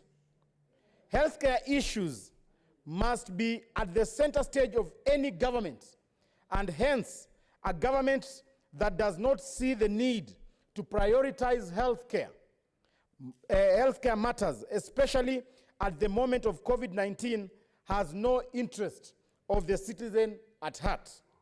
Madam Speaker, the county is fairly well endowed with natural resources, including gold. My people are among the most hardworking Kenyans, contributing substantially to the growth of the economy of this country. The county has an oversurging population, now close to 2 million people, and is at the epicenter of Western region development. Madam Speaker, I must bring to the attention of this House that during this COVID-19 pandemic period, the County Assembly of Kakamega appropriated 105 million shillings, 50 million shillings as emergency fund, while the national government gave out 262 million shillings to Kakamega County Executive, hence totaling to around 410 million shillings, ostensibly to help curb the spread of COVID-19 in Kakamega County. Madam Speaker, up to now, there is nothing substantive to write home about on how these funds were utilized. My county, with such a huge population, Madam Speaker, has only 5 isolation centers with hardly functional facilities. The county boasts of having a gene expert machine, a machine which tests COVID-19. However, the machine is dysfunctional, lying idle at the Kakamega County General Hospital, and hence my county has to send medical staff with samples to other counties to test for COVID-19. Madam Speaker, even after receiving the above stated funds, the Kakamega County residents have helplessly witnessed closure of many public dispensaries, Madam Speaker. They have never received masks from the county executive, Madam Speaker. This deteriorating state of healthcare in my county during this COVID-19 pandemic, and even after the county having received the funds, only leads to a conclusion that the funds have been embezzled. Madam Speaker, I want to call upon the Ethics and Anti-Corruption Commission, together with other investigatory agencies, to move with lightning speed and investigate on how these funds were utilized. Madam Speaker,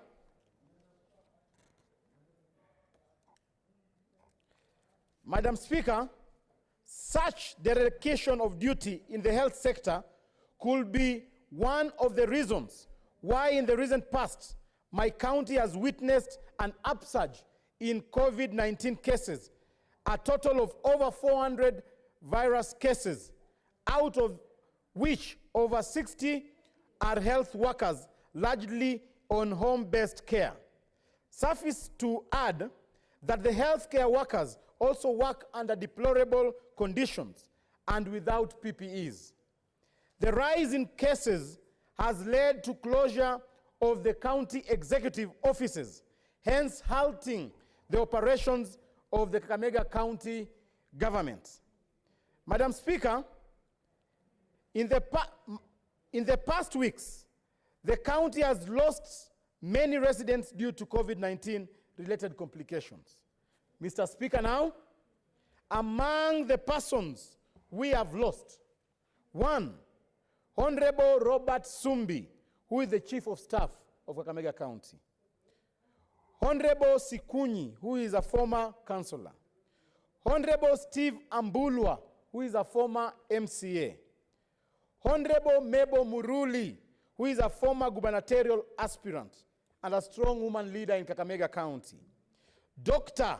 Alushula, a senior orthopedic surgeon in Kakamega County. And lastly, my good friend, Mr. Ken Aliona, the wholesaler trader in Kakamega County. All these and many more others, Mr. Speaker, have succumbed to COVID-19 related complications, and if the situation is not averted, more lives are going to be lost, Mr. Speaker. We cannot wait to lose more lives, Mr. Speaker. Action must be taken now. We must therefore intensify adherence to the COVID-19 protocol restrictions, enforce the social distance rules, revive the hand-washing points, and ensure all learners in schools wear masks and ban school visits completely. Mr. Speaker, in conclusion, we all know that health is a devolved function and a very integral area to our citizens' well-being. However, from the prevailing circumstances in Kakamega County, it has become obvious that the county executive has completely and absolutely failed to perform the function as required and as enshrined in Schedule 4 of our Constitution. As the representative of Kakamega residents in the Senate, I call upon the national government to invoke the provisions of Article 187 of the Constitution of Kenya and take over the management of health functions at Kakamega County to save the lives of the residents of my county. I rest my case. Thank you, Mr. Speaker. Senator Moses Wetangula.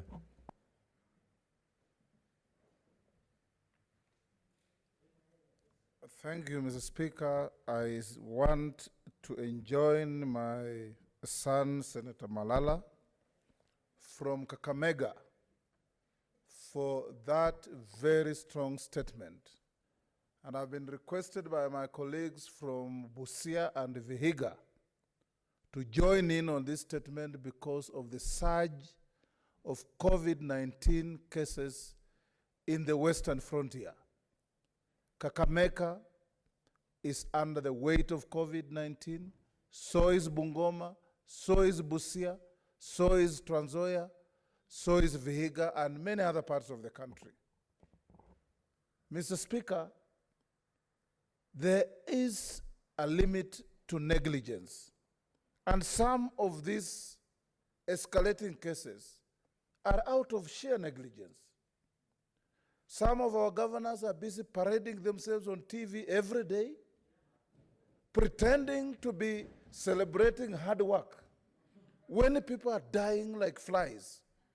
My own governor spent 18 million of public funds to stage a misguided meeting, ostensibly to demonstrate what he has done in 3 years.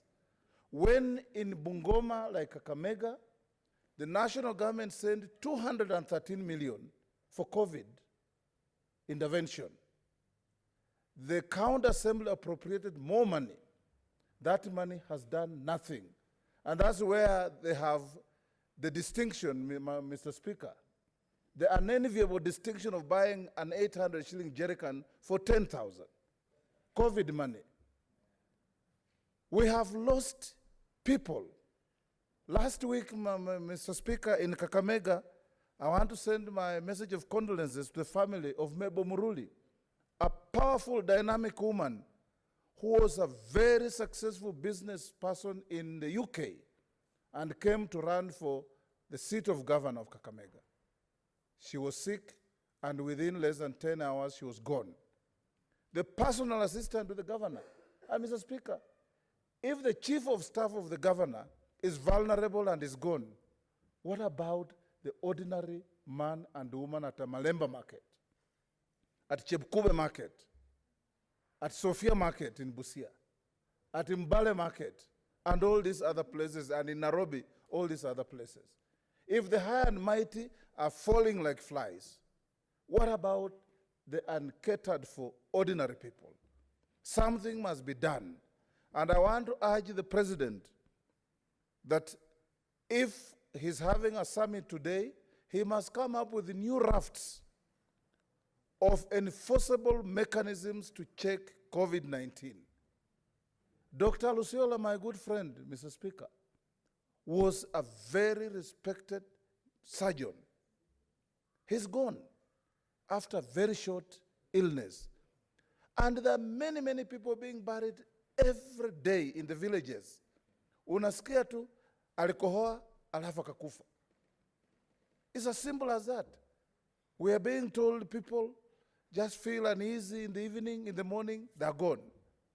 There is a good lady who talked to me from my county at 6 in the evening to tell me that she wants to see me when I get home on Saturday. On Saturday morning, I get a phone call from the daughter. She's no more. And this is happening everywhere. So I join Senator Malala and all senators of goodwill who are going to speak to this, that we must call our county governments to order. Shouting and crying about this and that is not a solution to what we're having. They have a summit with the national government. They have access to the Minister for Health of the national government. We want a national blueprint on how to handle COVID-19. If we don't do this, Mr. Speaker, this country is under threat, serious threat. You can imagine these heavily densely populated areas like Ruiru, where our Assistant Speaker here comes from, and Madare, and Kawangware, and Kibra. If those areas get a mass infection, you can imagine the disaster we are staring at. And yet, people with responsibility are simply pilfering away public resources without accountability. We must hold everybody to account, Mr. Speaker. We don't want these excuses of crying every day. The president directed that he wanted to see every county with a minimum, was it about 300 ICU beds or something? You go to counties, they lie publicly that I have 30, 40. My own county has only 7. Some don't have even 1. It is a big shame, Madam Speaker, Mr. Speaker. And this House, as the House that has a duty to protect counties and their governments and the people who live in those counties, and we allocate resources to go to counties. You remember the protracted process we had here just to get the formula right. And yet people are playing games with the lives of our people out there. They are more happy to appear on TV every day with fictitious success stories when people are dying. This is a big shame. Even Infotrak must be warned that telling us which Oparanya is supposed to be the best performing governor. Look at the story Malala has told us here. Is that a story of performance? We don't want to hear these fictitious stories. When you do right, Jesus said, when you light a candle and put on a stool, you don't have to pronounce that there's a candle on a stool. Everybody will see it. And we want to see the work the governors are doing, not stories on TVs and video recordings and everything. Like my governor brought even some highway from Egypt and saying this is what Bungoma looks like. This is criminal behavior. This is criminal behavior, Mr. Speaker, and we must condemn it. He went to Kakamega, where Senator Malala comes from, and filmed somebody's success dairy farm, and brought to Bungoma and said, this is what I have done. Is there any greater fraud than that? And 18 million on public money that would have saved COVID patients gone to a misadventure of that nature. This country, Mr. Speaker, needs a reawakening. And our president must crack the whip. The agencies of governance, DCI, EACC, Auditor General, this House, county assemblies must wake up and live to their billing of enforcing accountability. Thank you, Mr. Speaker. Senator Omogeni Eric. Mr. Speaker, I want to rise also to support the statement that has been made by Senator Malala. But as leaders, Mr. Speaker, if we were to be honest with ourselves, the situation is getting out of hand. And Mr. Speaker, if we continue relying on these chief executives in our counties called governors, we will be watching as our people will continue to die. We are living a lie, Mr. Speaker. That is the truth of the matter. If you go to all these counties where you are being told there are hospitals, beds that have been set aside to cater for COVID-19 patients, they are non-existent, Mr. Speaker. Even in my own county, Mr. Speaker, there is a hospital called Igenaitambe, where the governor announced that he has set aside 50 beds to take care of COVID-19 patients. Even the road leading to that hospital is not there. How will you take patients to an hospital where there is even no road, Mr. Speaker? I think there should be a wake-up call, Mr. Speaker. And I want to call upon the chair of the Health Committee to urgently visit our counties, do an assessment, and we do a report to this House, and shame these governors, Mr. Speaker. We must shame them. You know, Mr. Speaker, in most counties, I was told the moment this money was sent for COVID-19, the dressing code of governors has changed. Now they are appearing with very expensive suits, using our money that is meant to save lives of our people. The other day, Mr. Speaker, we lost an honorable MCA who died on the way to Nairobi, being rushed to Nairobi. So if we have the facilities in Kisii, how come we lost an MCA being transported to Nairobi for treatment? Those are the questions we need to ask. Mr. Speaker, even testing. I was called by my people from Nyamira. I'm being told they go to government hospitals, they are told we don't have testing regiments. They are being told go to a private hospital for testing. And you know how much they are being charged? 8,000. Where are the poor people we represent going to get 8,000 shillings to be tested for COVID? And yet, we know that money was given to all counties. My own county was given 150 million to take care of COVID-19 situation. Where did this money go? Where did this money go? Mr. Speaker, in most of these counties, Mr. Speaker, the governors have made announcements to the people that there is no COVID now anymore. Are we living in Kenya or we're living elsewhere? Because this is the time that we need proactive governments, county governments. Because there's an upside, Mr. Speaker. You can imagine how long it will take to train a doctor of qualification like Alushala. Is it Alushula? In Kakamega. How long will it take to train such a doctor, and we have lost such a very experienced doctor, a son of Kakamega. It's really a shame, Mr. Speaker. And I want to really ask the national government to also wake up and not to place so much trust on our county governments, that they are the ones who are in the front line fighting COVID-19. We will never succeed, Mr. Speaker, unless the national government takes the driver's seat. I was seeing CNN the other day that WHO has approved rapid testing kits for COVID that takes 30 minutes, gives you results within 30 minutes. The government should engage WHO. We get these testing kits into the country so that we are able to do as many tests as possible. And then the government also, Mr. Speaker, we must reevaluate. We must reevaluate the conditions, the COVID-19 protocols that we suspended. Mr. Speaker, if you go to funerals now, it's business as usual. It is business as usual. People are holding weddings.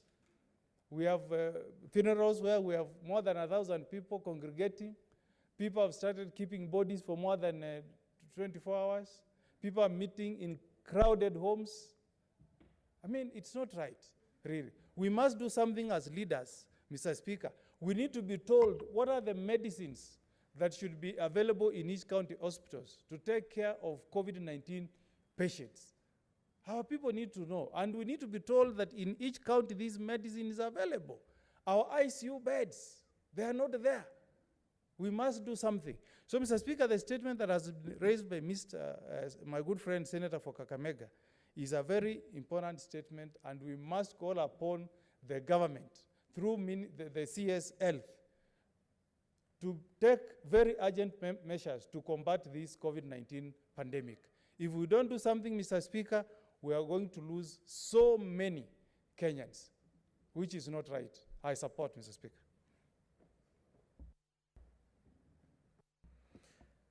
Senator Rose Nyamunga.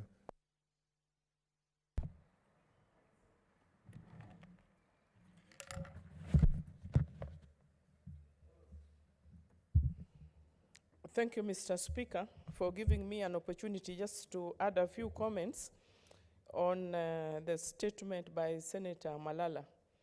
Mr. Speaker, it is very unfortunate. 3 weeks ago, I lost a very dear friend in Nyando.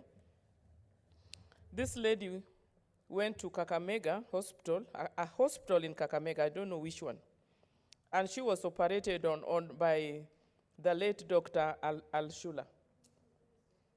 The lady had a problem with her hip bone, and a replacement was done, which was very expensive, only to realize that a week after she was dead and buried, the same doctor also passed on. So we want to, for me, I think that much as we want to blame our county governments or blame our governors or anybody else, I'm not supporting any one of them because I don't have any reason to support any governor if I don't have to. But Mr. Speaker, it's already stated here by Senator Umugeni that our people are also very, very short. I've got very short memories because right now, this thing is escalating. It's increasing by the day. And it is not only in Kenya, it's all over. Some people are going back to lockdowns. What language do we need to tell our people that the COVID virus is here? It's going to kill as many people as possible.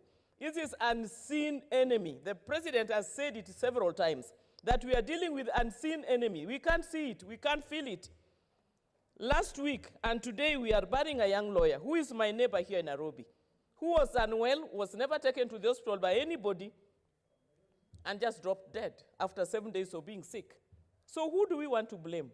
If I'm not feeling well, I don't even extend myself to go to this. It was a painful death because that's somebody I saw grow. He's a neighbor for over 30 years. Only for him to die, a young lawyer, left a young wife with a wife who has just given birth to a baby one week old. So as Kenyans, for me, yes, we can blame anybody. Something like Senator Malala, I'm not going to agree with you on the fact of trying to ask the national government to take over the medical facilities at our county levels. We want to empower our counties. Governors should not be parading as presidents, small presidents in our counties. They should do the work. The funerals are back to normal. Everything is as usual. So who is going to help Kenya? Who is going to help us? Who is going to help the world? Wearing a mask like this is a big problem. Nobody wants to wear this mask. You wonder why? I've been told, wash your hands, keep your distance, and wear a mask.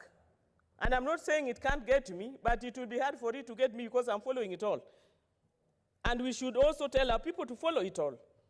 We should have barassas to let our people know that the COVID is here. It has not gone. Even if we did the hospitals and gave them the best facilities, but we don't even take ourselves to the hospital when we are sick. So this is not a matter of blame game, but it's a matter of a responsibility for each and every one of us. Because COVID is real, it's killing people, it's going to kill people, and it is very unfortunate, Mr. Speaker. So as we deliberate on this, we should also be doing a soul searching to find out the real cause of the COVID spread in this nation. It's not about the facility, but it's about ourselves. And we need, okay, the facility is part of it. But the main problem we have is ourselves as Kenyans. We don't listen. Some of us have got young children. You go partying out there, taking your beer, going back to your home to these young children. What do you expect? So, Mr. Speaker, let us be responsible and take responsibility and tell each and every one of us that we need to be serious with COVID, because if we are not serious, this thing will kill all of us. I thank you, Mr. Speaker. Senator Dr. Ali.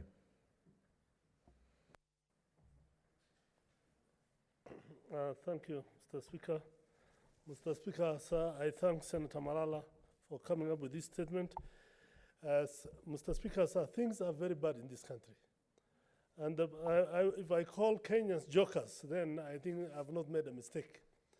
Because even if right now, after all these deaths, you walk in town here and you tell people, why are you not married with us? They tell you, hakuna COVID. And the people have the right to do that, because when you see the way our political leaders behave, then you can't say these people are wrong. We are having rallies after rallies after rallies where thousands and thousands of innocent wananchi are milling around without masks, without anything. People are dying everywhere in this country, in every county. In my county, I think several of them have died so far. We don't even know the count, because when somebody becomes serious, there's nowhere to keep them. They are all brought to Nairobi, and they die here in Nairobi after being taken to very expensive hospitals, and people have to go and revert back to doing harambes to pay those expenses, Mr. Speaker. In my county, people are talking of 300 beds, 30 beds. There are no beds, totally. I think there's something like 2 beds, and even those ones are not functional. And when if you check the results of the Ministry of Health, when they went there, they say even the so-called referral hospital, the biggest, has nothing in place. When you go to Wajir, nobody even bothers. You know, people come hug you. You cannot even refuse to greet them. When you go to these rural areas, everybody will come and greet you. You try to say, "Kuna corona ambayo usitulete uoga yako." These are very serious issues, Mr. Speaker, and I think as leadership, it is upon us also to play our role. We don't have just to blame others. Governors are not performing, we know that. The little money they are given, they eat it so fast that you don't even know how this thing has disappeared. And when you go to the hospitals, when you ask people about this, even allowances are not given to the health staff. Forget about anything else. So what do you expect now? How will people survive in situations like this? At the national level, we know what is happening. You know about KEMSA. We know about what's happening in the Ministry of Health. Things are crazy everywhere. So you cannot just talk about counties. The whole country is in problems. The issue of corruption is killing us. until we change our attitudes and the way we do things in this country, then I don't know what's going to happen to this country, Mr. Speaker. The other issue is now children are still in school. The president is asking people to do things, but who's going to listen? Nobody. Governors who are meeting with the president today and they're saying lockdown, lockdown. When they have failed to perform, they are saying lockdown. Kenyans are going to die of hunger as well. So I think we should urge our people to try and follow the protocols. We ourselves as leadership and the political class must make sure that they also follow these protocols, Mr. Speaker, sir.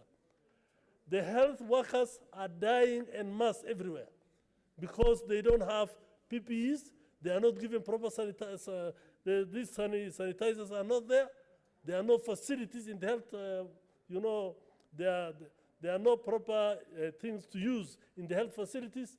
And you ask, how do these health workers have to work with the people? I mean, they have to help these sick people. And they cannot just say, we don't have this, we will not do this, we don't have this. They just have to do what they need to do. But I urge the county government, instead of stealing all the money, instead of eating everything they're given, and the national government also should make sure that they do proper checkup. Whatever money they give to the counties, they do follow up. And also, they should not also be using all the money for teas and press conferences. We don't want to see people talking about the number of coronas every day. We want action. This is the most important thing in this country, Mr. Speaker. I support this statement. Thank you, Mr. Speaker. Senator Samson Charagri.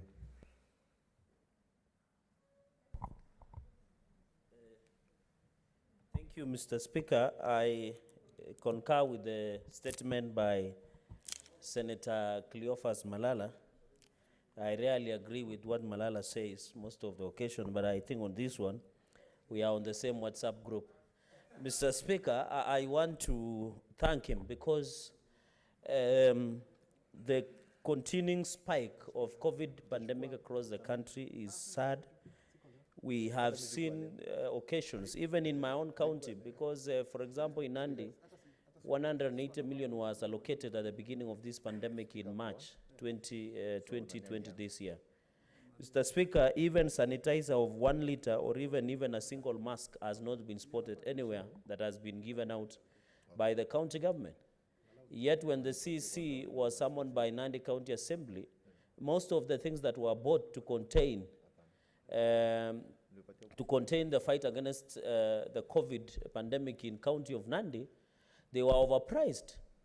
Mr. Speaker, it is sad in one of the occasions, airtime was allocated up to 350,000. So you wonder, why would you allocate such amount to airtime? I didn't know airtime can fight COVID, but when you come to Nandi, airtime is being used to fight COVID. Mr. Speaker, I think these are some of the issues that we need to critically, and I agree that EACC and other DCI should be invited in to fight against this pandemic. Mr. Speaker, yesterday we had the Minister in charge of Health, Mutahi Kagwe, talking about vaccine research. I think the World Health Organization and the Kenyan government and the KEMRI must agree on the progress of this vaccine research that we have already indicated that we are making good progress. But I think in the interest of the country and in the health sector, Mr. Speaker, the CS in charge of health should guide the country and indicate to the country how far we are in the research of finding the vaccine in the fight. I know this has not been conclusive, having been brought about by the World Health Organization. Mr. Speaker, most of the people who hardest hit are the health staff. As my colleagues have indicated, most of the people who are suffering with COVID pandemic or infection across the country, Mr. Speaker, most of them, Mr. Speaker, are health staff. They don't have PPEs, protective equipments.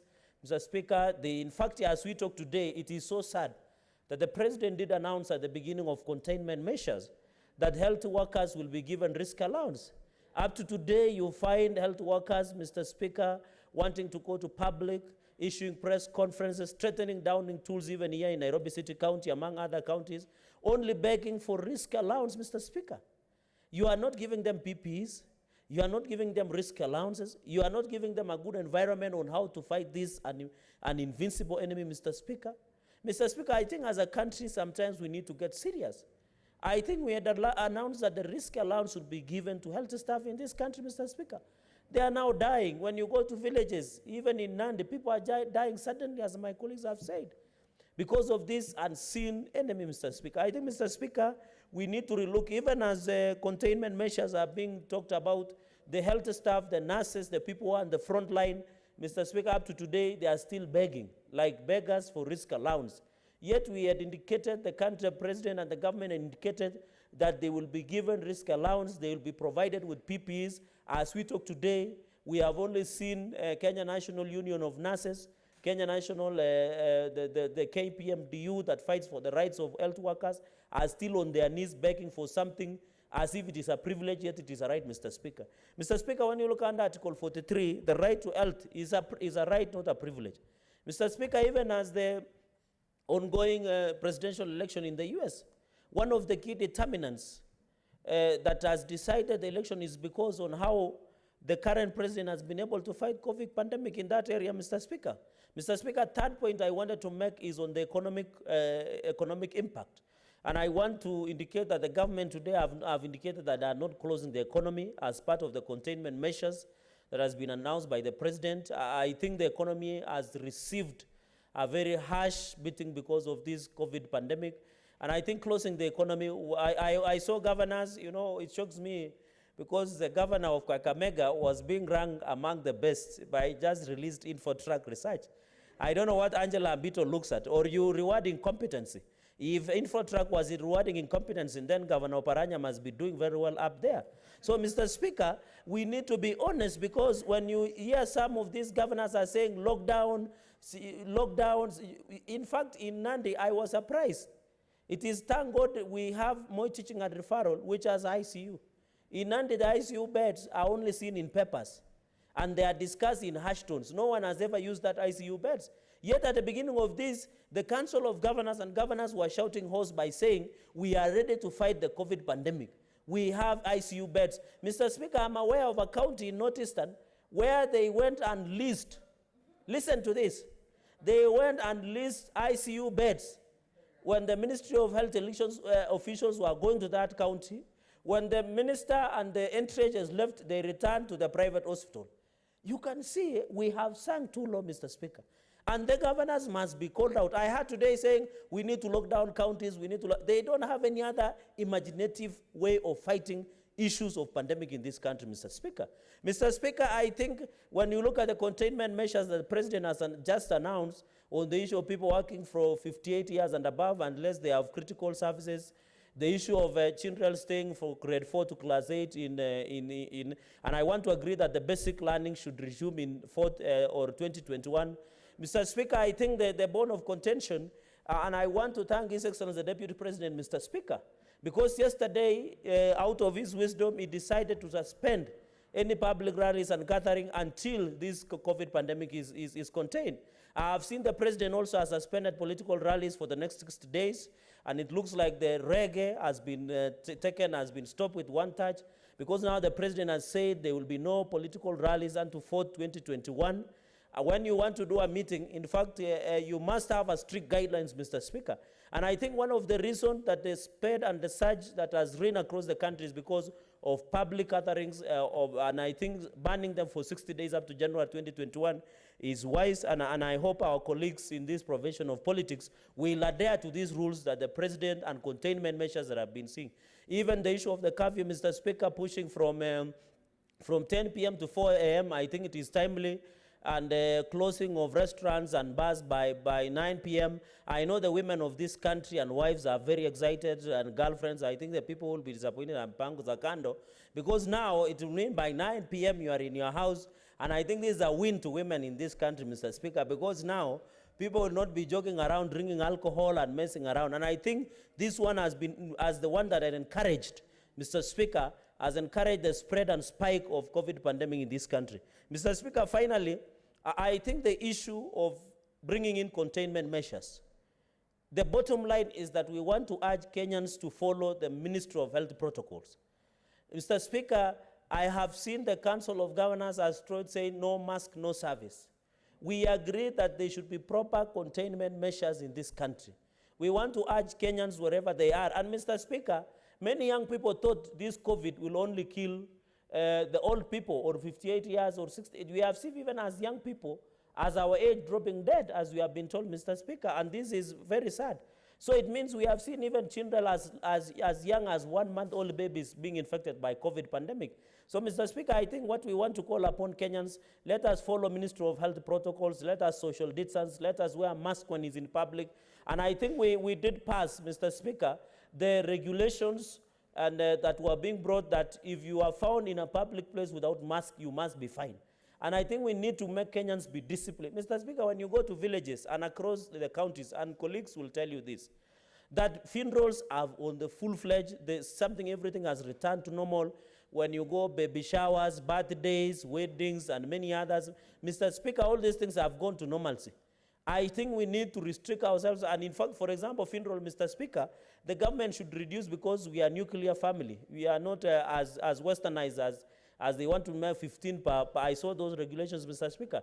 They should at least make not more than 100, but not less than 50 for a funeral function in anywhere across the country. For the wedding, you can make even 10 or 15 so that, now Kenyans have a habit of doing WhatsApp, Arambes and everything. Now it's making life cheaper because you're having a few things.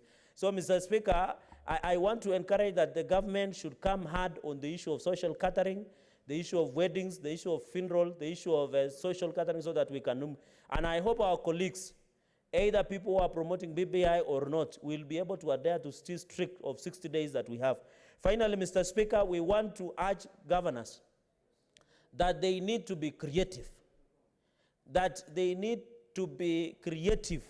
by all means on how to fight COVID pandemic in this era, Mr. Speaker. Even as we go, and I want to agree that, Mr. Speaker, we have seen secondary schools like Olanya High School, I think somewhere in Busia, where 52 students have tested positive.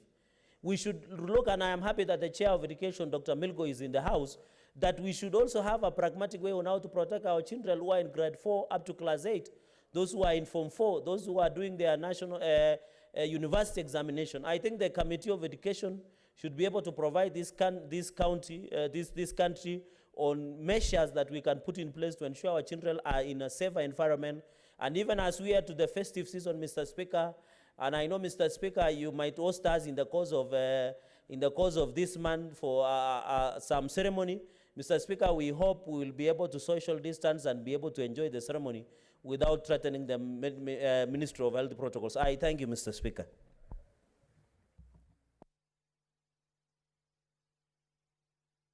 Senator Faria. Thank you, Mr. Speaker, for giving me this opportunity. And I wish to thank Senator Malala for bringing this statement. Mr. Speaker, this pandemic is real and it is really finishing our people. But what is more important is that also because of the economic impact of this, people's nutritional levels have gone down, and as a result, even other, opportunistic diseases can kill people more easily than even COVID itself, Mr. Speaker, because of the economic impact. Kenyans can't afford their meals, Mr. Speaker. In July 2020, Mr. Speaker, my senator brought a statement about a senior employee of Wajir County Health who succumbed to COVID-19 because there was no enough oxygen in that county, Mr. Speaker. I understand there are even ventilator machines, but there is no oxygen in the county. Which is more cheaper, a ventilator machine or an oxygen cylinder? Surely there are some critical questions that we need to ask ourselves that needs responses, Mr. Speaker. The other thing is, if we in my own county, Mr. Speaker, the allocation of COVID fund that was allocated to Wajir County, 98% of that fund was spent within 3 months after getting that funds. So where did that money go, Mr. Speaker? We really need to, it hurts me so much to say that the people who are responsible to make sure accountability happens in this country are failing their job, Mr. Speaker.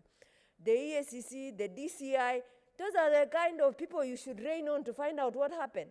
Auditor General, when they were doing their special audit on KEMSA, They should have extended that audit to all the counties in terms of the COVID.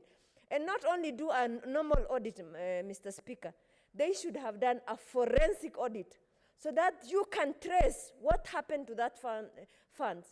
But Mr. Speaker, in this country, we will not die of COVID-19. We will die more of, as impact of corruption in this country, Mr. Speaker. And this is an issue that we need to address, Mr. Speaker.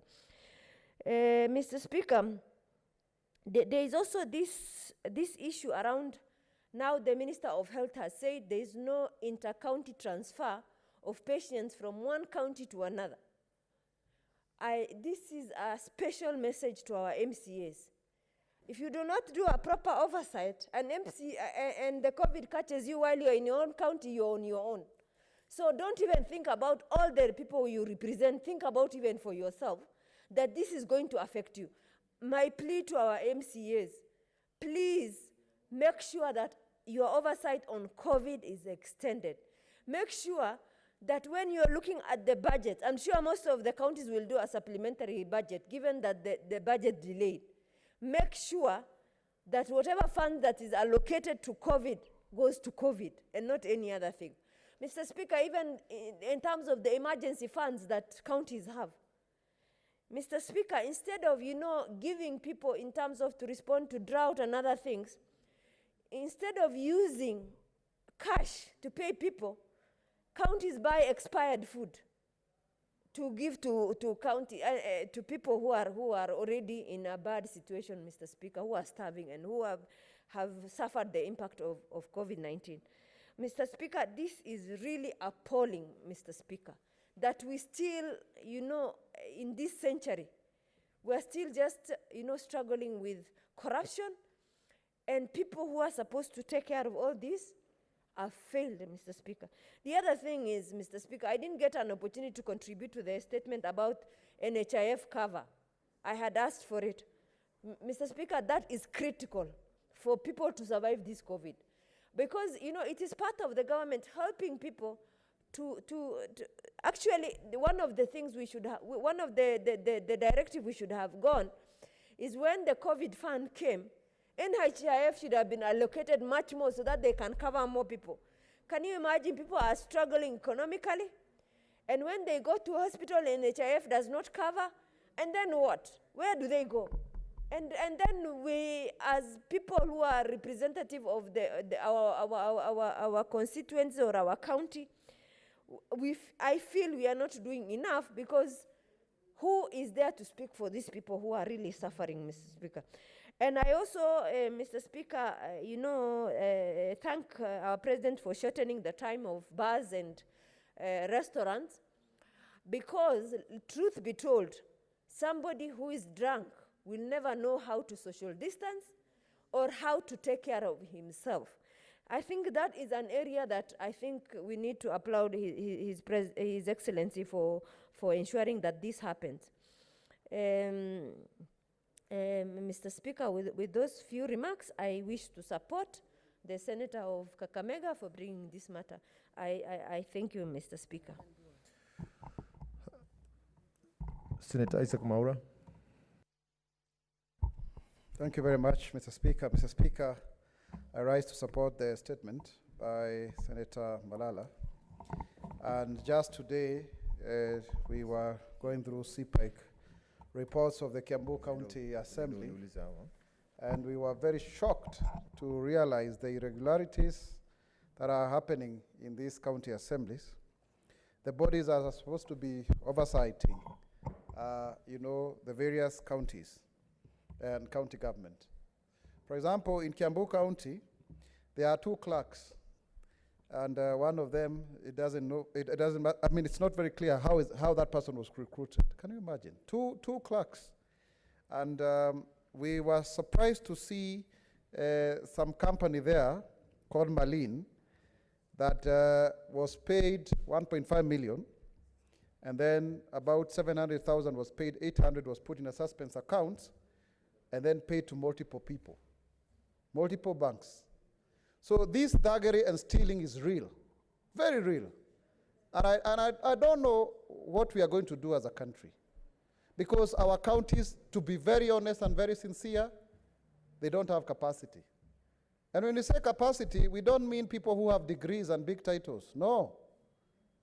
It is the tenacity and the propensity to continuously do something in a predictable manner. So we don't have institutions in this country. We don't have institutions for devolution. That's the truth. And I know that we want to give more monies to counties, and of course, you see, if monies are devolved, they will still find a way of transforming the landscape, because even if they are misappropriated, people will build houses. They will also go to those private hospitals and pay people, because they are more privileged, and the public hospitals will be having a lot of hemorrhage. So, Mr. Speaker, I am extremely saddened, because now if you ask Kenyans, I've just come from being with people at Githurai market there, and if you tell people, wear your masks, they don't want to listen to you. We were having a walk of some persons with disabilities who have walked for 40 kilometers from Nairobi to Etaidie in Thika, fundraising for a school that helps the needy. People no longer care. People are already doing their normal businesses. And I don't think I would want to really also, as Senator Nyamunga said, to blame county governments. It's just the culture of impunity. The coincidence, Mr. Speaker, that when the monies from KEMSA were misappropriated, it's also the time the numbers went down, also made people to become skeptical about this COVID-19. Because how comes when the monies were being eaten, it's also when Corona was going down. So right now, people are saying, hii pia ni mpango mwingine wa watu kukuliwa pesa. So that's what people are saying. And when you look at the people who are dying, some of them are prominent, and sometimes I think we as a country have this tendency of celebrating people who are more prominent than others. There are so many others also who are dying in the villages, and nobody actually cares. Now, maybe until a member of parliament or a senator falls dead is when the country will wake up to and listen. Because maybe that has become our culture. And you look at Kenyatta Universal Teaching and Referral Hospital, it is overwhelmed. Beds are actually full. Mr. Speaker, I was the first in this country to declare that we had actually about 115 to be precise, ICU beds by the time Corona hit us. And you could see Oparanya, my good friend, and Cyrus Oguna, the government spokesperson, they were contradicting me. They wanted to show as if I was a liar. And they were saying we have 300, and then there's some nebulous, statement that governors and the national government is using called isolation beds. You see, you keep on hearing isolation beds. What's the difference between an isolation bed, a normal hospital bed, and a COVID-19 ICU bed? And the politics of entrepreneurship could not even have our county governments and the national government procure ventilators from the students who made them in KU, my former university. Because then you must procure from outside. One ventilator, 5 million shillings. So you create some scarcity so that people can actually benefit from the gravy train. So, Mr. Speaker, this is really serious. At some point, this disease was seen to be a disease of color. It was seen as if it's a white man's disease. Actually, they celebrated and said we are going to die and will be buried with gunny bags. Certainly, this second wave is more serious. I saw China trying to prostitute itself by saying they have managed the COVID-19 better. They should be ashamed of themselves because it's emanated from them. And if there are containment measures, they owe it as a measure of public good that they should teach other countries also to contain this pandemic. Because it started from Wuhan. It's a Wuhan disease. But it also, it's an indictment on our governance process and the whole issue of universal health care. So that then what we should be asking ourselves is not to add another chapter in the book of lamentation, is to really call to action. In fact, Mr. Speaker, the COVID-19 ad hoc committee tenure should be extended. Yesterday, I know Senator Kasanga gave a report that was tabled on the 29th of September here, but I would ask that this committee should continue because it is the only repository within the legislature that is looking into this matter, in an active on a day-to-day basis, so that we can hear submissions of these of what is happening actually in the country. Mr. Speaker, I think one of the things that we need to ask ourselves is, in the ensuing period, because we've had COVID now, this is the month of November, since March, what are the remedies? What are our research institutions doing? What is KEMRI doing? I mean, by now we should be having some mitigation measures that assuage the effects of COVID. But I think as we are so used to getting opportunities and becoming what you call, disasterpreneurs, everybody looked at how to siphon out masks. By the way, do you notice that all of a sudden masks, the price of masks has actually gone up again? Carrefour was selling a packet at 500. Now today morning it was 1,000. And those ones that you are buying on the streets at 50 bob, soon you will also start buying them at 100. So I think we are a country that has, perfected the art of, benefiting from other people's miseries. It has happened with the maize scandals, as you heard.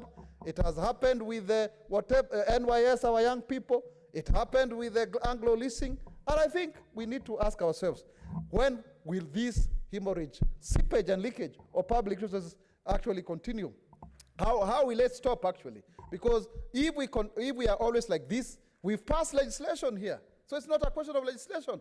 There's disaster risk reduction legislation that we worked on here since the time I was in the 11th Parliament with Mutula Kilonzo and Sakaja and others here, senators. And yet, this is a disaster that cannot be contained, because by the end of the day, people do not matter about regulations. They do not care about procurement rules as provided for in Article 227 of the Constitution. What is most important is to actually amplify what is happening on the ground so that people can actually, benefit. How do you, for example, explain what we've just been told by Senator Wetangula here, that somebody can go and actually take facilities from a private hospital, like the case I think we saw in Isiolo, of a whole governor going to take facilities from a private hospital? You come and take photos, you post them, and then you start saying that that is actually a public hospital. In fact, there was a very funny story when the buzzword was for investors in the counties and investment conferences. One governor, who I'm not going to name, went to Oswald Academy here in Westlands and postured with some students who had gone to be taken some HIV test, and said that he had just met investors in Nairobi. This is the theater of the absurd, Mr. Speaker. This country, we need to really look at ourselves in the mirror and ask ourselves, do we actually take ourselves seriously? So, Mr. Speaker, today, we don't even know how many people actually could have died out of COVID-19. I know we are very keen to start our referendum and BBI campaigns, and I'm sure here we could argue who is for or against. But by the end of the day, I think we as a country are facing a monumental challenge. In fact, my fear is that, Mr. Speaker, the economy may collapse. If you look at our public debt ceiling, and we were here, Senator Faria, you can remember, now it was at 6.1 trillion, at least the official figures. It is now closing into 7 trillion. We have spent a whole 1 trillion shillings for the last 1 year.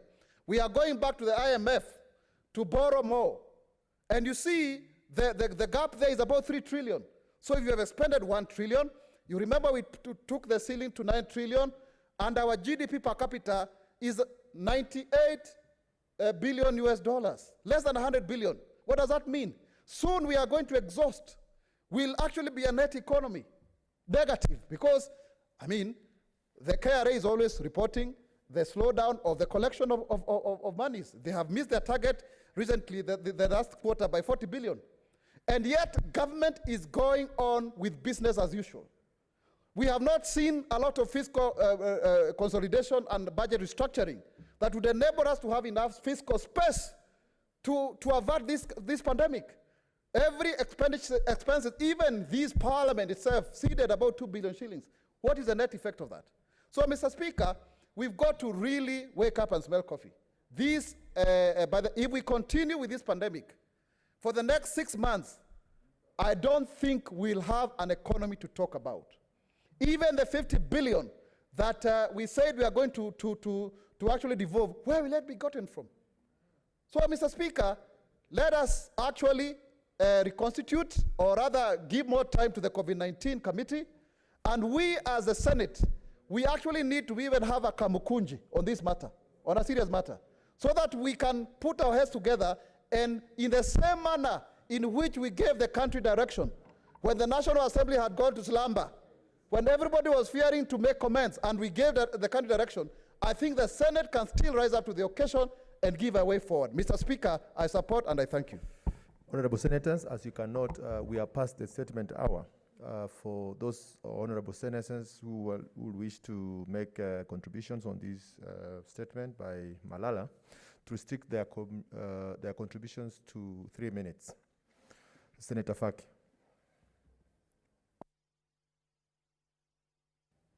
Asante Mheshimiwa Spika kunipa fursa hii kuchangia taarifa ya Senator Malala kuhusiana na ugonjwa wa corona. Mheshimiwa Spika, ni masikitiko makubwa kwamba nchi yetu kwa sasa imeendelea kuona mkurupuko wa visa zaidi vya corona na vingi vikisababisha vifo.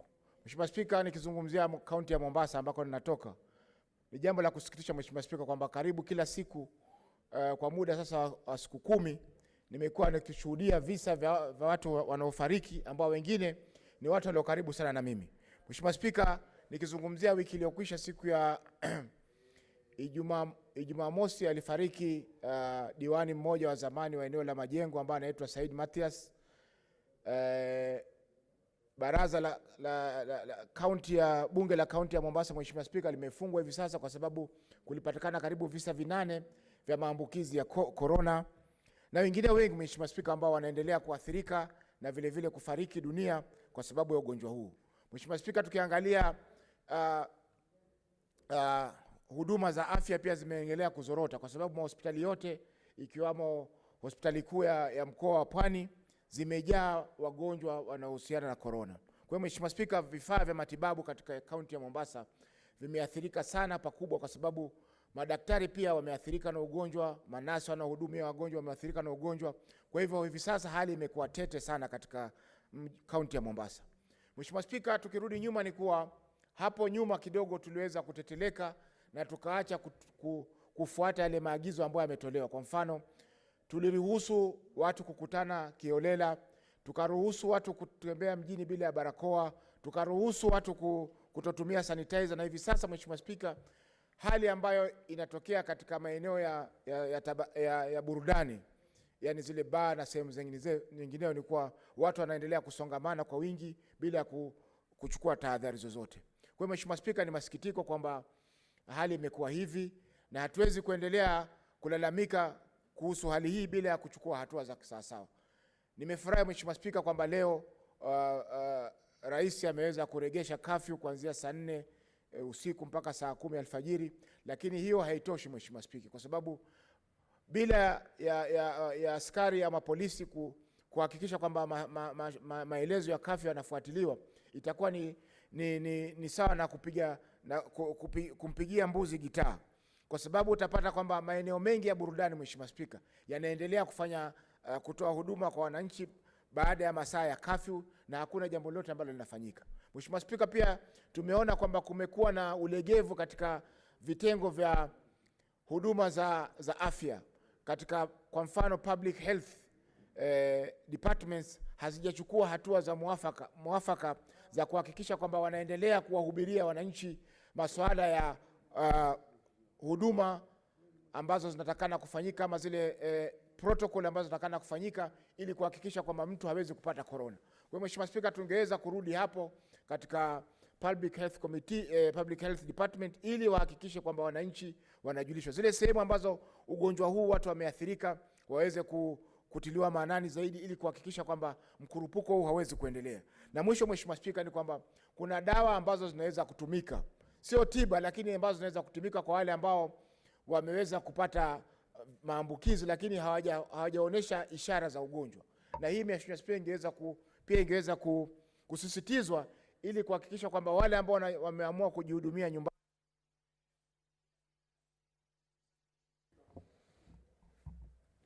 Senator Bshiro Alake. Thank you very much, Mr. Speaker. Mr. Speaker, it's with great sadness and sorrow that I actually contribute to this, but I'd like to congratulate Senator Malala for bringing this up, because this is not just a matter in Kakamega or in the Western region or in the populous regions. This is a matter that's also affecting far-flung areas such as Isiolo and even, I'm sure, your county. Mr. Speaker, of course, we have to blame somebody. When somebody stands up as county governments or as governors or as health practitioners and takes responsibility and asks for leadership, they must then deliver on that. I was just looking at what my county, who is led by a medical doctor, who is the chairperson of the Council of Governors for Health, who has been said to have hired hospital beds. And right now in Isiolo County, and I know Senator Malala mentioned the looming health crisis in Kakamega. For us, it's not looming, it's been there. Senator Malala spoke of a deplorable situation and deterioration.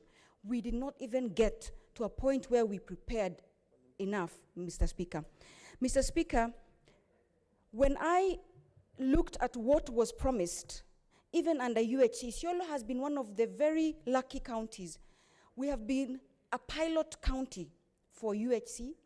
We have been recipient of lots of dollars from the US government and other partners because of the centrality, the diversity, and all other issues that afflict Isiolo County. We were promised, just under UHC alone, improved access to healthcare by equipping and staffing new and existing facilities, eradicating corruption, modernizing healthcare. We were promised to create equipment and department. We were promised facelifts of Isiolo Referral Hospital. Mr. Speaker, none of that exists. Just a few days ago, we've been losing a lot of people. We lost a nurse of Isiolo Hospital for lack of ICU bed. This is when we raised these issues and we visited as COVID committee, we were told that we were witch hunting the governor. What's it, Senator Mazayo? Speaker, asante Bwana Speaker kwa kunipa fursa hii. Niko na hoja ya nidhamu Bwana Speaker. Bwana Speaker, sisi ikiwa tuko kipao mbele kuongea habari ya mambo ya COVID-19, ni lazima hili bunge lenyewe liweze kutimiza hizo sheria za COVID-19. Na tumeongea hapa habari ya COVID-19 na nikasisitiza kwanza kwa habari ya mambo ya utamaduni, tukasema kwamba bunge lazima lichukue mkondo wa mbele kwa mambo ya utamaduni. Tumekuja upande wa na tukija kwa upande wa bunge, upande wa COVID-19, Bwana Speaker, unaweza kuona hii barakoa ambayo nimeshika kwa mkono wangu wa kushoto. Hii barakoa ni ile ambayo tunainunua nje, ambao ni ya shilingi 100. Lakini Bwana Speaker, kuna uzembe unaendelea hapa ndani ya bunge. Kwa sababu hizi barakoa watu wanapewa katika bunge, hata ukiangalia hawa makarani wetu waliovaa hapa, hizi barakoa zao ni zile fake. Ni zile vitambara ambavyo vinatengenezwa kule River Road. Ni vitambara ambavyo havina faida na wala haviwezi kupinga hii mambo ya COVID. Wewe angalia hii vile iko. Angalia bei yake vile iko, angalia kitambara hichi tulipopewa, na sisi tunasema kwamba hapa hii mambo ya COVID ichukuliwe seriously. We are not taking this thing seriously sisi kama bunge. Angalia wewe, nataka Bwana Speaker, ikiwa utaniruhusu hii kitu tuweke hapa na ikaguliwe na watu wa afya, iambiwe kama hii kweli ina comply katika zile vitu kama N95, kama hii nilioshika kwa mkono huu. Bwana Speaker, madharau kama haya, sisi ni wabunge, ni waheshimiwa wa kitaifa. Na Bwana Speaker, hii inaweza kufanya wabunge wengi wakafa hapa ndani ya bunge. Na unless imechukuliwa seriously, hawa bunge unaona mbele yangu, kina Dr. Milgo, kina Farhia, yule dadangu kule Halake, wote hawa wanaweza kufa hawa. Kwa sababu kwa sababu ya kudanganywa kutumia vitu kama hivi hapa ndani ya bunge. Kwa hiyo hata nikiwaangalia hivi unaona vile wamevaa, hawakutumia hizi za hapa bunge. Na wengine kama sisi tukija kama tumenunua kutoka nje, kama tumetumia kwa siku nzima, tunataka tupumue hali ya hewa safi. Tunataka kugeuza. Sasa hatuwezi kugeuza kwa sababu hizi barakoa tulizonazo afadhali hizi kuliko hizi ambazo hata hazina maana yoyote ambazo zimeletwa na hili bunge letu. Bwana Spika, asante sana kwa hiyo hoja ya nidhamu. Order, honorable senators. Senator Mazayo, what was out of order? What was out of order on the contributions of Senator Alake? We have noted your concerns. Senator Alake, proceed with your contribution.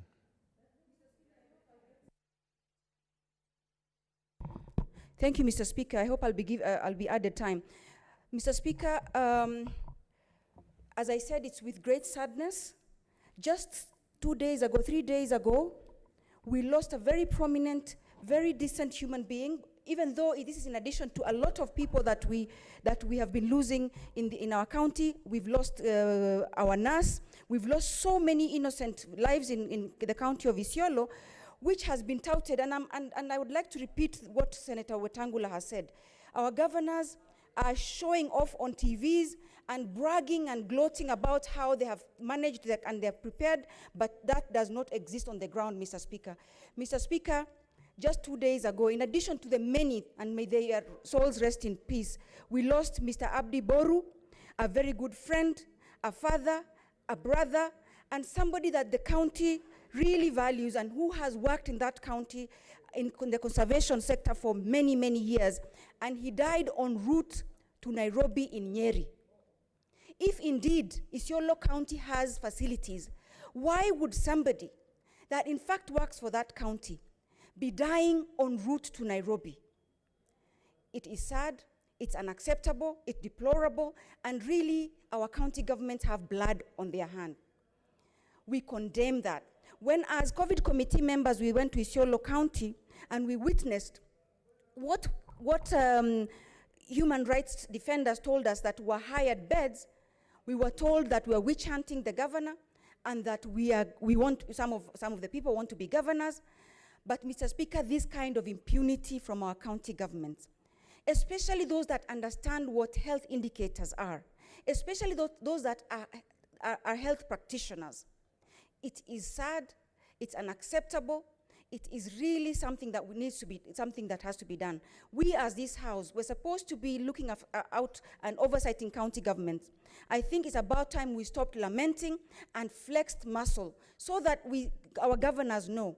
But that said, we as people of counties also need to take individual responsibility, as CS Kagwe has told us.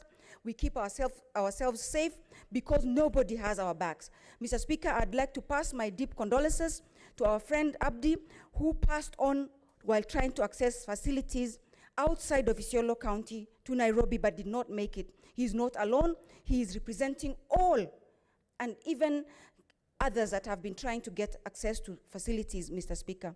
I know death is most painful for his family, but we also, as the people of Isiolo, constitutes his extended family. Isiolo lost somebody that's very dear to us. Isiolo lost somebody that really has provided leadership that's very different. Senator Alice Milgo.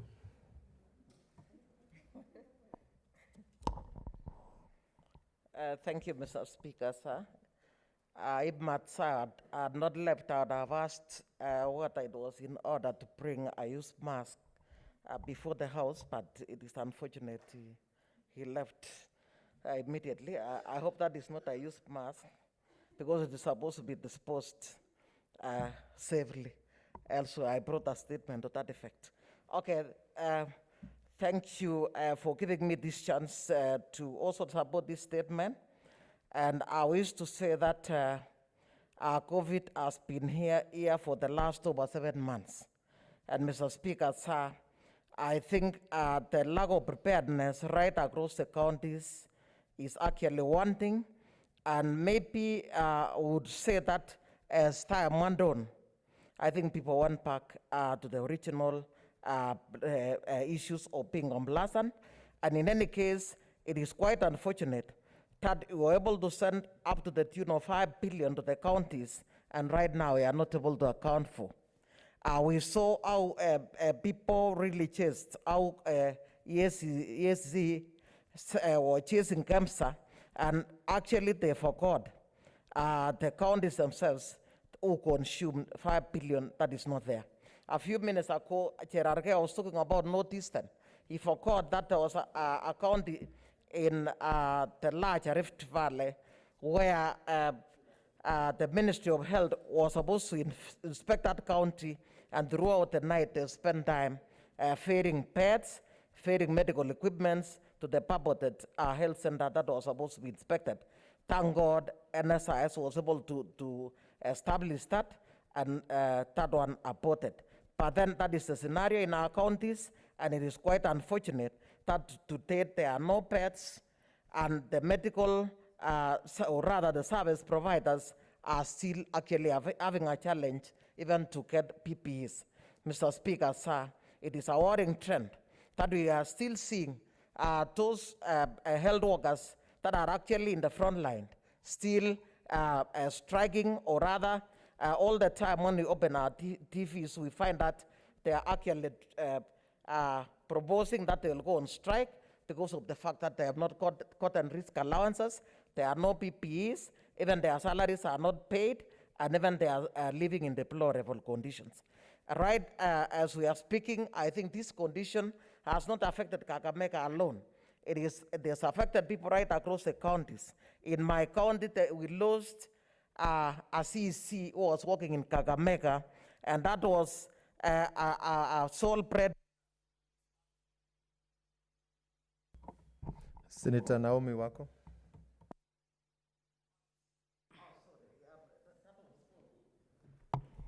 Thank you. Thank you, Mr. Speaker, sir. I stand to support this statement, very important statement on COVID-19 and the number of people who have lost their lives as a result of this. I also congratulate Senator Malala. Much has been said by my colleagues, senators, and Mr. Speaker. The status of COVID in our country is serious. COVID is a reality. It is with us, and we've lost many people in all the counties. And if you look at the hospitals, the health facilities, like in my county and many others, we do not have beds, ICU beds, ventilators are not there, and most of the time people try to rush to Nairobi, but they die even before they reach Nairobi. So there is need for us to urge the county government to take this seriously and take care of our citizens. Mr. Speaker, because of time, I'll try to jump from one whatever to the other. When we look at our schools, I am happy that I'm seated next to the chair of education. Parents can no longer trust the Ministry of Education with the CS, who keeps on changing and saying different things. It is good that our president has said that the schools will continue under serious whatever, but the challenge is, how sure are we that the schools will observe and our children are safe? Is it possible for the Ministry of Education and Ministry of Health to work together to ensure that the children who are going to school will be safe and well protected? Again, Mr. Speaker, here in Parliament, we've already lost some few members of staff. Are we safe enough even to continue with what we are doing? Yes, it is our right to give service to the nation, but if already, or maybe almost many of our staff are already in hospital and some have already died, there is need for us to stress on even our own and the protection of the members of staff here in Parliament. Again, our president has given measures that have to be observed from today. Yes, 10 to 9 curfew up to January is good enough, but Kenyans have proved to be very irresponsible. And many people, when they sit outside there, they blame the politicians, they blame the leaders. But I just want to tell Kenyans, Senator Gertrude Musuruve. Honorable Speaker, thank you very much for giving me this opportunity to give a comment on Senator Malala's statement. And Honorable Speaker, I want to say candidly that the issue of COVID is not an issue of Kakamega County only. It is an issue that is affecting all counties, the 47 counties. And Honorable Speaker, allow me to say that the fact that people are dying in counties because of COVID, it is not reason enough to say that county hospitals should now be taken over by the national government, Honorable Speaker. I want to say, Honorable Speaker, yes, people are dying of COVID. There is need for all county executives to ensure that they commit in the national, the county budgets, some amount of money that will be used for the purpose of even buying COVID materials to people.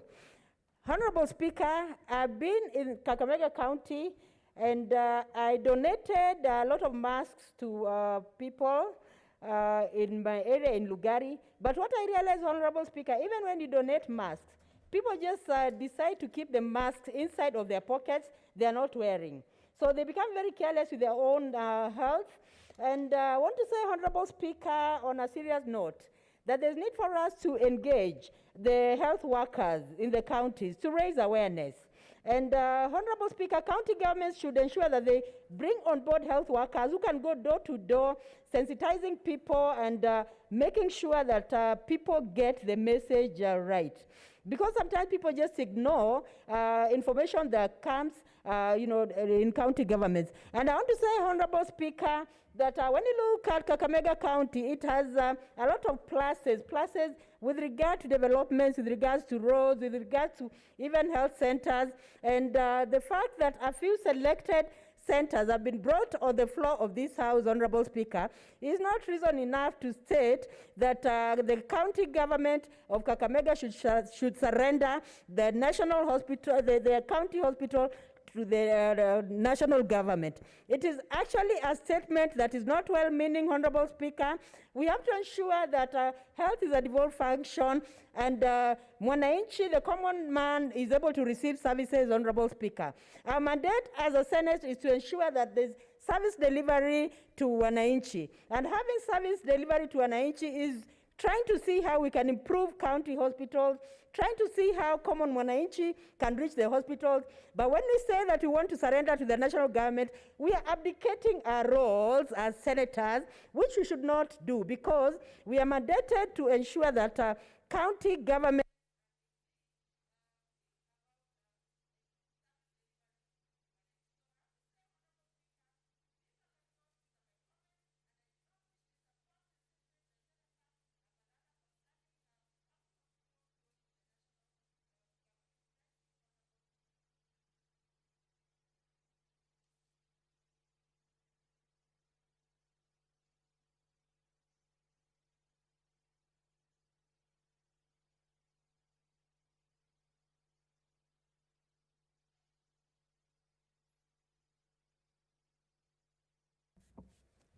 Senator Kajwang Moses.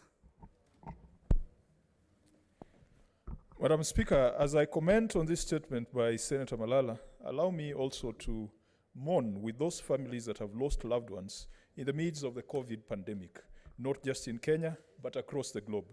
Madam Speaker, if you are honest with each other, this disease, this virus is in our midst. It is in Parliament. It is all over in our communities. It is only that the stigma associated with it does not allow us to come out openly. And it is not just the stigma. It is the process of managing an infection, particularly for those people who live in informal settlements, that keep them away from full disclosure and thereby making them spreaders and super spreaders of the disease. This disease has taught us how helpless and how clueless humanity is. Madam Speaker, the confusion of our national government, added to the cluelessness of our county government, is a source and a sense of embarrassment. The only saving grace is that when we look at far stronger economies, we are seeing a similar state of cluelessness and confusion. Madam Speaker, we must thank God, because the fact that we are alive today and that we have not died out of COVID is not because we are stronger or more intelligent as Africans. It is by the grace of God. If we were getting infection rates at 10,000, 20,000 per day, as you have seen in other countries, if you're going to lose 10,000 people per day or 5,000 people per day, as you're seeing in other countries, we would be having the worst crisis that African economies have ever had. It sometimes makes us then believe that surely there must be a God in heaven who watches over the weak, particularly the African countries, because we do not have the means to take care of ourselves in this pandemic. Governments have tried at federal level, at national level, and at subnational level. Madam Speaker, the call to centralize health service provision in counties goes against the grain of devolution.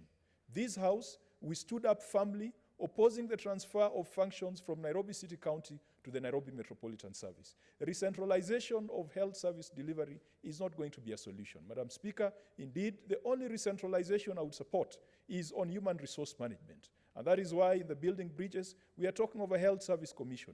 But we must further decentralize, particularly issues to do with procurement. There is no reason why procurement of pharmaceuticals and health products should be sitting at KEMSA. These are some of the problems that are facing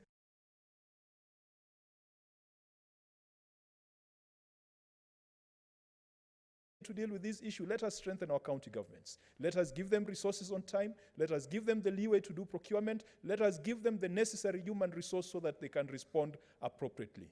Finally, Madam Speaker, it's also important that even as we reflect on these matters, we join other Kenyans in observing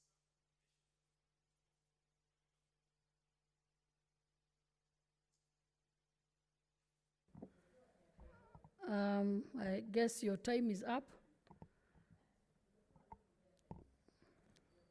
I think no more interventions as far as that statement is concerned. And we therefore move to statements pursuant to Standing Order 51, 1B. The Chairperson, Standing Committee on Tourism, Trade and Industrialization, to make a statement relating to the activities of the committee.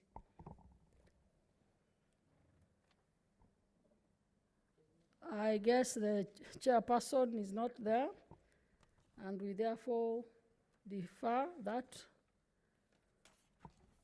We come to next order.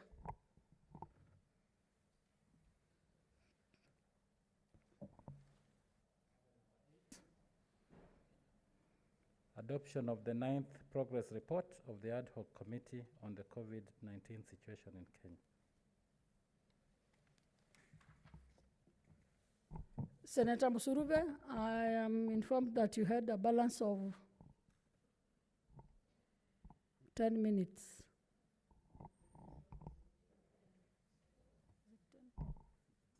$15 minutes.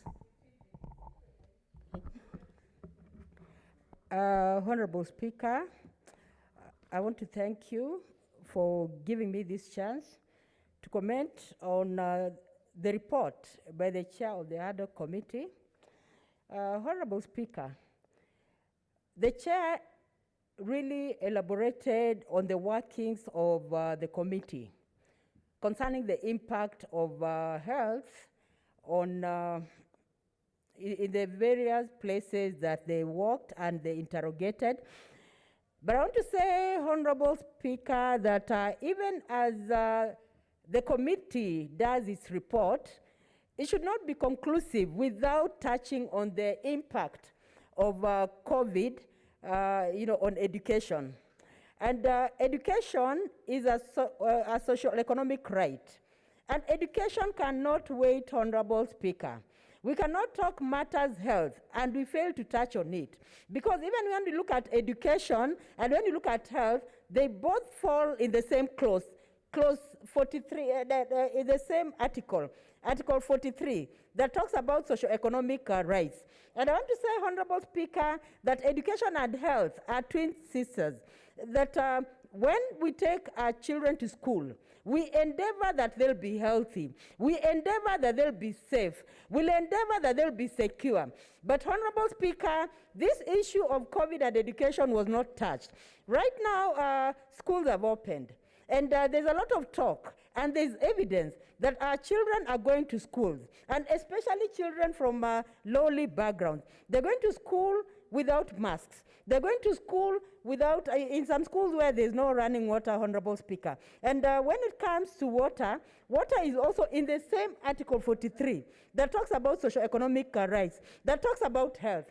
Health is one of the big four agenda, Honorable Speaker. So I want to say, Honorable Speaker, that even though this committee has finished its work, it has not finished its work completely, because we must touch on the issue of education. We must touch on the impact of education, of COVID in education, because education is essential. Without education, our children are not going to school, then as a country we will lag behind. Honorable Speaker, senators have talked about county governments and the impact of COVID on health, but we need to see also what is the impact of impact of COVID in health, in educational institutions. What are county governments doing about it? Because, Honorable Speaker, and I have evidence, I was in the county just recently, and I visited schools in my area. It was painful, Honorable Speaker. You'll not believe that some children were in school, even without masks. Some children were in school, the masks they had were improvised. Some of them were even using handkerchiefs to just cover their mouths, and they're not even covering their nose, Honorable Speaker. So there's a lot of ignorance in the counties concerning the use of, concerning preventing themselves. Now, I want to say, Honorable Speaker, that there's need for county governments to ensure that in the county budget, they have an emergency fund that should actually be passed, and this fund should be for the purpose of preparing children going to school, for the purpose of buying masks, for the purpose of ensuring there's running water. And, Honorable Speaker, it is unfortunate that water is a devolved function. And even though it's a devolved function, there are so many schools without water. And, Honorable Speaker, I remember I was even talking to my chair education, expressing my disappointment, expressing my anguish that there are so many schools in my counties without running water. Honorable Speaker, we cannot talk about COVID and we fail to touch on the issue of water, because children interact. They're interactive human beings, and you cannot stop children from interacting with each other. So if they're interacting with each other, if they don't have masks, if they cannot wash their hands, if they cannot sanitize, if they don't have soap, Honorable Speaker, those children will be infected of COVID. They will infect their teachers will infect their families, the children will infect also their significant others. Honorable Speaker, this is an issue that should actually be handled candidly. And I want to say, Honorable Speaker, there's need to even have a harder committee that investigates what exactly is going on in the county with regard to education, so that we save our children, so that education goes on. And, Honorable Speaker, if we decide to play the ostrich, then so many wrongs are going to happen. Many teachers are going to die. Many children are going to die. And, Honorable Speaker, as a country, if we are not giving the baton to our children, then we are not doing very well. And if we do not take precaution, if we don't take this issue of COVID and education seriously, I want to say, Honorable Speaker, we will not have children or leaders to give the baton to. There's need for us to really see how we can actually interrogate this issue of COVID, and I'm here that Chair Education is here so that she can pursue the matter. If a proposition can be put on the floor of this House, that we have a harder committee that will investigate the issue of COVID and education, it will be very good for us, Honorable Speaker. And, Honorable Speaker, it has been very clear that even senators have spoken on the floor of this House, that because children are not going to school, many girls are getting pregnant. Many girls are finding themselves in a situation where they're getting married, not because they want, but because they find themselves in hopeless situations. Honorable Speaker, schools cannot wait. Education cannot wait. We have to look for a mechanism of ensuring that we are availing education to our children. We have to look for a mechanism of ensuring that the county governments are brought to account so that they provide water. They have a budget. Most of the time, in fact, every year, we release money to the counties. And we release money to the counties because we want service delivery to wananchi, Honorable Speaker. As a Senate, it is a mandate to ensure that even the money that is going to the counties is benefiting wananchi. Honorable Speaker, if there's no running water in the counties, then we are not doing well as a county. I want to give an example of the schools, Honorable Speaker, that I went to. I found there was no running water. I tried to engage the county government. They were so slow on this, Honorable Speaker. They didn't seem to see the priority that I was seeing as a senator, Honorable Speaker. And I want to say, Honorable Speaker, we must ensure that governors even do an account, in fact, give an account of the COVID measures that they have taken in the county governments. And I want to say, Honorable Speaker, even in some schools, you will be surprised that there's no furniture.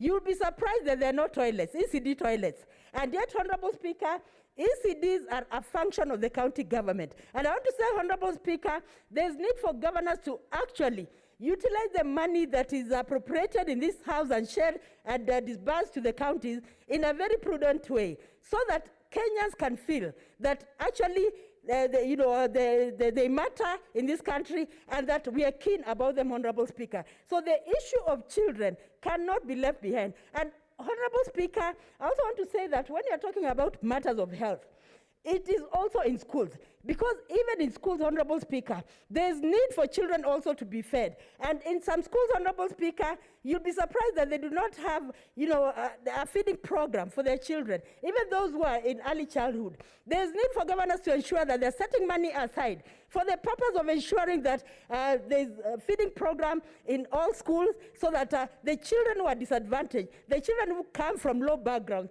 the children who are not able to get a meal in their houses, they'll be, they'll find meal in schools. When they find meals in schools, we'll have actually helped them in terms of nutrition. Honorable Speaker, nutrition is very important, and the COVID committee should have also looked at how nutrition is achieved in schools, how nutrition is achieved with regard to helping children who come from vulnerable families, who come from disadvantaged families to cope with education. Honorable Speaker, I will not fail to talk about also children with disabilities.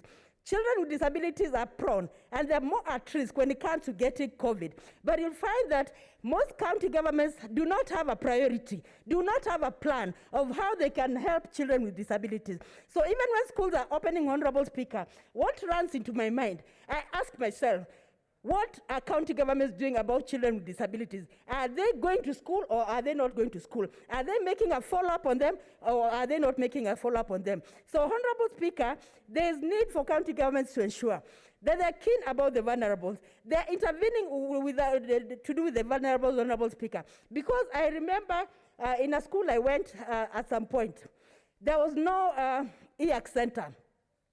And without EAC centers, Honorable Speaker, it becomes very difficult to even place a child with a disability in a school. And I want to say, Honorable Speaker, children with disabilities deserve to be in a school.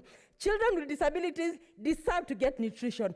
Children with disabilities deserve to even have functional skills, Honorable Speaker. And it is very painful that even in schools, special schools, county governments are not providing masks. The government is not providing masks. The government should intervene. The county government should intervene. It should be a collaborative venture of the county government, the national government, to ensure that education goes on. Education cannot wait. Thank you, Honorable Speaker, for giving me this opportunity. I support the report, and I recommend that another ad hoc committee be formed to follow matters education. Thank you. Senator Kajwang Moses Otieno. Madam Speaker, I rise to support the report of the COVID committee, the special committee that we established on 31st of March 2020, and that we gave 13 very specific terms of reference. Madam Speaker, at the time of establishment of this committee, the whole world, and not just Kenya, was just coming to terms with this new virus, and the entire world was coming to terms with the pandemic and its devastating effects. You do recall, Madam Speaker, that around the 13th or 14th of March of 2020, the country went into a lockdown because of the alarming increase in numbers owing to the coronavirus. And coincidentally, Madam Speaker, 7 months later, just this afternoon, the head of state has addressed the nation and has expressed grave concern that the measures that were put in place 7 months ago seem not to be bearing fruit, that the policy directives that had been given, that the restrictions that had been put in place, and that the behavioral advisories that the head of state and all government agencies have been issuing, the citizens are not heeding them, and the situation is not getting any better. On 31st of March 2020, when this committee was established, we barely had any death cases reported. But today, Madam Speaker, 1,039 Kenyans have died from COVID. And globally, 1.21 million people have died. Leave alone those who have been infected. In Kenya, we have 57,000 infections. And that is in the context of very low testing. Every day when the CS for Health tells us the numbers that have been tested, you get statistics like 5,000 people tested, out of which 700 were found to be positive. Madam Speaker, we must scale up testing if you're going to tell the true story and paint the right picture of the COVID situation in this country. Globally, 47.5 million people have been infected. The global economy is in recession. The entire world is in shock. Nobody seems to have understood what has hit us. Far greater economies are shutting down again. They shut down in March when we had the first wave. And just this week, or in the past 1 week, we have had the United Kingdom shutting down again. We have had Germany shutting down. We have had Spain shutting down. We have had Italy shutting down. And we are sure that even the United States, once they are done with the elections, they'll probably go back to the key issue, the elephant in the room, which is the COVID situation. Therefore, Madam Speaker, this committee has been working in uncharted waters because they are dealing with a situation that is fluid. Somebody described it as flying an aeroplane and building it at the same time. Because every day we send them out to carry out an investigation, they are dealing with things that are unprecedented and issues that do not have ready answers and issues that nobody else in the world is able to deal with. But 7 months down the line, there are several lessons that we have learned. And these lessons have been laid out very well in the report of the committee. I know that we are discussing the 9th report of the committee. And one thing that I was very impressed about is that in its reporting, the committee took a thematic approach. So, for example, if you looked at the 8th report, it did not just paint an entire story about COVID, it focused on issues to do with access to food, water, and essential commodities. So the committee has helped this House to understand out of the 13 terms of reference that we had set out for them, the committee has reported consistently against those terms of reference to ensure that they remain relevant. There are certain cross-cutting issues and observations that I wish to raise as I support the report of this committee. Number one, Madam Speaker, initially, as a legislature, we focused on legislative interventions. And so we proposed a pandemic management bill, which generated a lot of excitement across the nation. You remember, Madam Speaker, that tenants had a ray of hope, knowing that the Senate and Parliament would come to their rescue so that they would not be compelled to pay rent if their incomes were not guaranteed. People who are holding credit in banking and financial institutions had the belief that Parliament was coming to their rescue. Unfortunately, Madam Speaker, due to the sibling rivalry between the two houses, the pandemic management bill has not been processed with the speed that it required. There is no point coming up with a pandemic management bill 1 year or 2 years later when the pandemic has ceased to be, when it is now an epidemic. This was a moment, this was a golden moment for Parliament to act collectively, to come up with a legislative framework that would then shield the vulnerable in society. There are countries that went ahead and even put a brake on imposition of interest. And it was done through statute, not like in our situation where you are being told to go and negotiate with your bank manager. Your bank manager will only listen to you if in the past 3, 4, 5 years you've been paying faithfully. Your bank manager will want to look at your loss history, will want to look at the client history. Your bank manager will not care that you just got retrenched last week. And so, Madam Speaker, this is one opportunity that I hope that now that we are still in the throes of COVID, now that the pandemic is still with us, that we can be able to give this nation a pandemic management bill that will also guide the emergency interventions. We have established emergency funds in all our county governments. And the emergency funds are established for unforeseen circumstances. And so a pandemic would be one of those. But unfortunately, there needs to be some legislative tightening so that we can empower counties to use that emergency fund or to establish other funds with speed to be able to respond to pandemics. We do agree that A fund for management of a pandemic cannot be established with the pace of the establishment of a World Development Fund, for example, because one is about life and death and another is about efficiency of processes.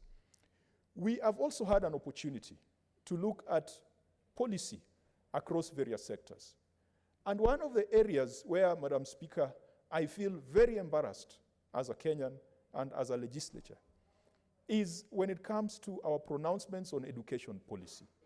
Prior to the return of our children to schools, for those of us whose children are in public schools or in the local system, every single day we had a CS for education, a distinguished professor, giving contradictory, conflicting information about education policy.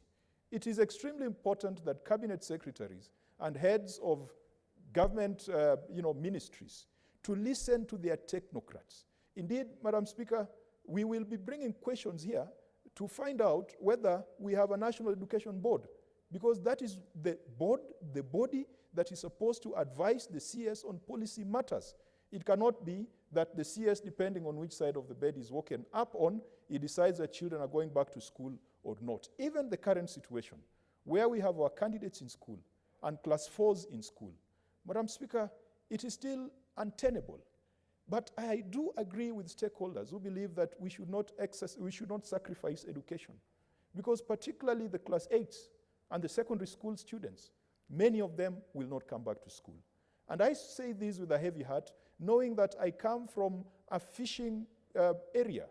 And in those fishing communities, girls get lured to drop out of school because the men around them, and there are many opportunities around them to make money. All they need to do is to wake up early, go to the beach, receive a few gorogoros of omena, take it to the market, and they will make a margin that will be more lucrative than them staying in school. So during this pandemic, we've lost a lot of children. But the pronouncements and the policy positions did not help. It created further confusion. It has given us an opportunity to refine our policies even around commerce. Madam Speaker, I'm so excited that COVID has given electronic commerce the impetus that it had failed to get in the past. Now everyone is doing deliveries online. Payment has become cashless. We are seeing a lot of virtual meetings, even in Parliament. And so in every dark cloud, there could be a silver lining. On health, this is where I think we are learning the greatest lessons. Madam Speaker, our level of preparedness then in March was pathetic. Our level of preparedness 7 months later is more pathetic than it was in the past. I listened to the chair of the COG today in the address at the summit meeting, and he said that all county governments have exhausted their bed capacity. Remember, Madam Speaker, at the beginning of this pandemic, many counties, including mine, had 0 ICU beds. And yet this House has been appropriating billions every year to go into the managed equipment scheme and to enable the counties to improve their health facilities. And even today, you'll find counties reporting that they've got 300-bed isolation unit. When you investigate, you'll find that they have counted beds lying in dormitories of secondary and primary schools that have been shut down. What a great shame. If we can try to lie with a straight face to justify or to score some bonga points politically. The reality is that many of our counties do not have more than 20 ICU beds. And where they have more than 20 ICU beds, they're definitely taken up. But it is not just the facilities. It is the processes that we have built. Madam Speaker, today, if you went to a hospital, if you went to Jaramogi Oginga Teaching and Referral Hospital, and you're going there with malaria, you will first be subjected to a COVID test, whose results will come out in 4 days. You are lying in that hospital for 4 days, awaiting COVID results. You will die by the time the COVID results come back. Nobody is going to hospital. Nobody is going to public hospitals because we have built certain processes and put in place bureaucracy that seems aimed at denying wananchi services. It seems that we are deliberately turning wananchi away because we know we do not have the capacity to manage COVID in those institutions. This is a moment for us to reflect on health policy. And I'm glad that there's a conversation that is going on, that when it comes to health human resource, let us have a health service commission. Because you have seen, in my county, the health committee came in to intervene in a situation where county health workers have not been paid. And yet these are frontline workers. One person, one frontline health worker in my county died of suspected COVID conditions. These people, they put their necks on the line, and yet we are not paying them. And sometimes you find even the county assemblies defending the county executive for not paying health workers. If someone should be the first on the line when it comes to payments during this pandemic, it should be health service workers. In fact, we should put a covenant that senators should not get their salaries until doctors have been paid, because these are the most essential workers during this pandemic. And so we must find a different way of managing our health service professionals. And I do support the idea of establishing a health service commission that would provide a centralized pool, that will provide an opportunity for cross-county transfers, cross-county monitoring and evaluation of the health human resource sector. Procurement must be decentralized. We have seen the KEMSA haste. And unfortunately, Madam Speaker, some of our friends in the political space are the ones who walk around to KEMSA with briefcases that are empty and come out with briefcases full of cash. This is a shame. It is a collective shame. And we have had this habit of eating health funds, from HIV to malaria to tuberculosis, now to COVID. Some of the richest men in this country and women, they made money in the 80s and 90s and the 2000s by establishing NGOs that were ostensibly meant to fight HIV and AIDS and malaria and TB, using Gavi funds and global funds from other global bodies. It is shameful to steal money that is meant to provide medication and to provide services to the sick. That is a sure ticket to hell. Madam Speaker, our economy has received the biggest beating in the last 12 years. We are in a recession, our revenues are falling, our debt is rising, our GDP is contracting. We are soon not going to be a middle-income country, because a middle-income country is defined as one with a per capita GDP of $2,000 and above. With a shrinking GDP, shrinking economy, and a growing population, we are going back to a developing country. And yet, this was one of the promises we set out in Vision 2030, that we want to be a newly industrializing middle-income economy. COVID has taken us back to where we did not want to be. But it is a combination of COVID and bad politics. Madam Speaker, the President launched certain tax incentives that were aimed at easing the pain for people who are salaried, aimed at easing the pain and reducing taxes for those who are in the informal sector. But I want to say that those tax incentives are not enough. A proper stimulus package for COVID must go beyond fiscal policy and fiscal initiatives. We want to see a situation where the government has got a clearly focused and targeted sectoral intervention. Madam Speaker, we have put in place this Kazi Mtaani, which in essence, the government is telling us, is meant to put some money in the hands and pockets of the youth. Unfortunately, it is putting money in the hands and in the pockets of county commissioners, sub-county administrators, chiefs, and other people in the administration gravy train. The young people are being engaged in activities that cannot be audited. They are being engaged in activities that do not impart any special skill upon them. Madam Speaker, the President keeps talking about the Big Four agenda. And one of the key planks of Big Four is housing, where his target is to put up 500,000 new housing units. And this is a lovely idea. It has been used elsewhere. Singapore established the Singapore Housing Development Board. Through that Housing Development Board, Singapore managed to provide employment to the young people. It managed to skill the young people. It managed to develop housing that was cheap to an extent that to date, close to 90% of Singaporeans own their own houses. Can we engage our youth in Kazi Mtaani activities that can make them better than they were yesterday? Why can't we involve our youth in building new houses? Why can't we involve them in building roads? Why can't we involve them in agriculture? Take them to Galana so that the dream of food security is achieved. We want to see a stimulus package, a COVID stimulus or a COVID incentive that is aligned to the Big Four. A COVID incentive that stimulates key sectors of the economy. A COVID incentive that creates jobs for young people. A COVID incentive that skills our young people. Madam Speaker, there are many issues, many lessons learned, but as far as devolution is concerned, there's still a lot of work to be done. And that is why the relevance of the Senate in the political arrangement of this nation cannot be understated. We have a lot of work to ensure that county governments are doing what it is that they're supposed to be doing. And there is no other visible service that county governments are expected to deliver more than healthcare. Unfortunately, what many of our county governments have done is to take us to the Indian situation. In India, people long ago gave up on their public healthcare system. They don't care. They would rather go to a private service provider than to a government hospital because they know they will never get services there. And it has become the order of the day. Here in Kenya, county health workers can be on strike for 2 months, Madam Speaker, and nobody cares because people are used to the failures of the health sector. Devolution was supposed to flag and to revive the health sector, and it should not be in the situation that we are in, that we still have less than 1,000 ICU beds across the country.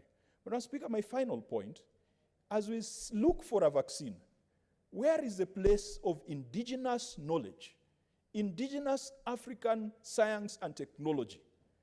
Everyone is focusing on a vaccine that will be coming from the UK and the US.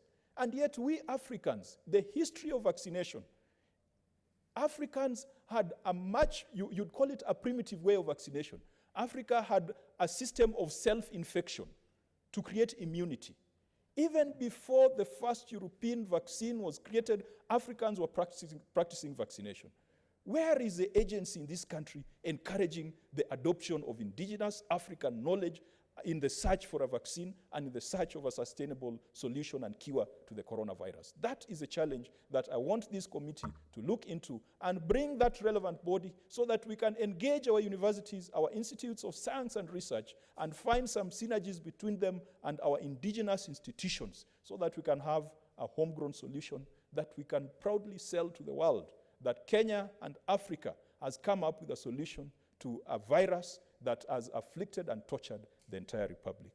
Madam Speaker, I support this, and I do want to urge the government that even today with the renewed efforts to contain this virus, a lot more work needs to be done to revive the economy, to keep Kenyans healthy, and to give us hope that this country is not going to be something that will not be a going concern in future because of the debts that we have incurred.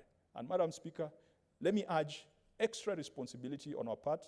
I know many of us are silently suffering, but it is important that we announce when we find ourselves infected so that it is not stigmatized.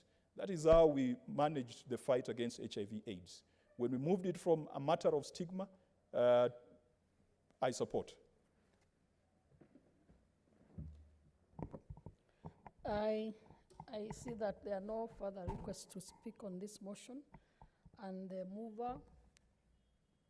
mover is not here to reply.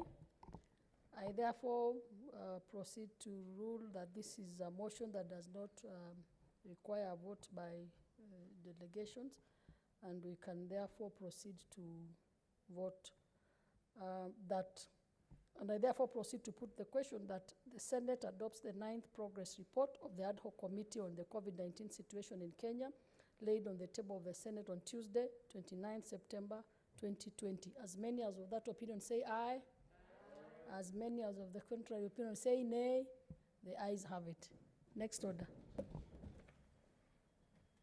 Order number 9, motion, recognition and appreciation to the elderly by county governments. Senator Rose Nyamunga.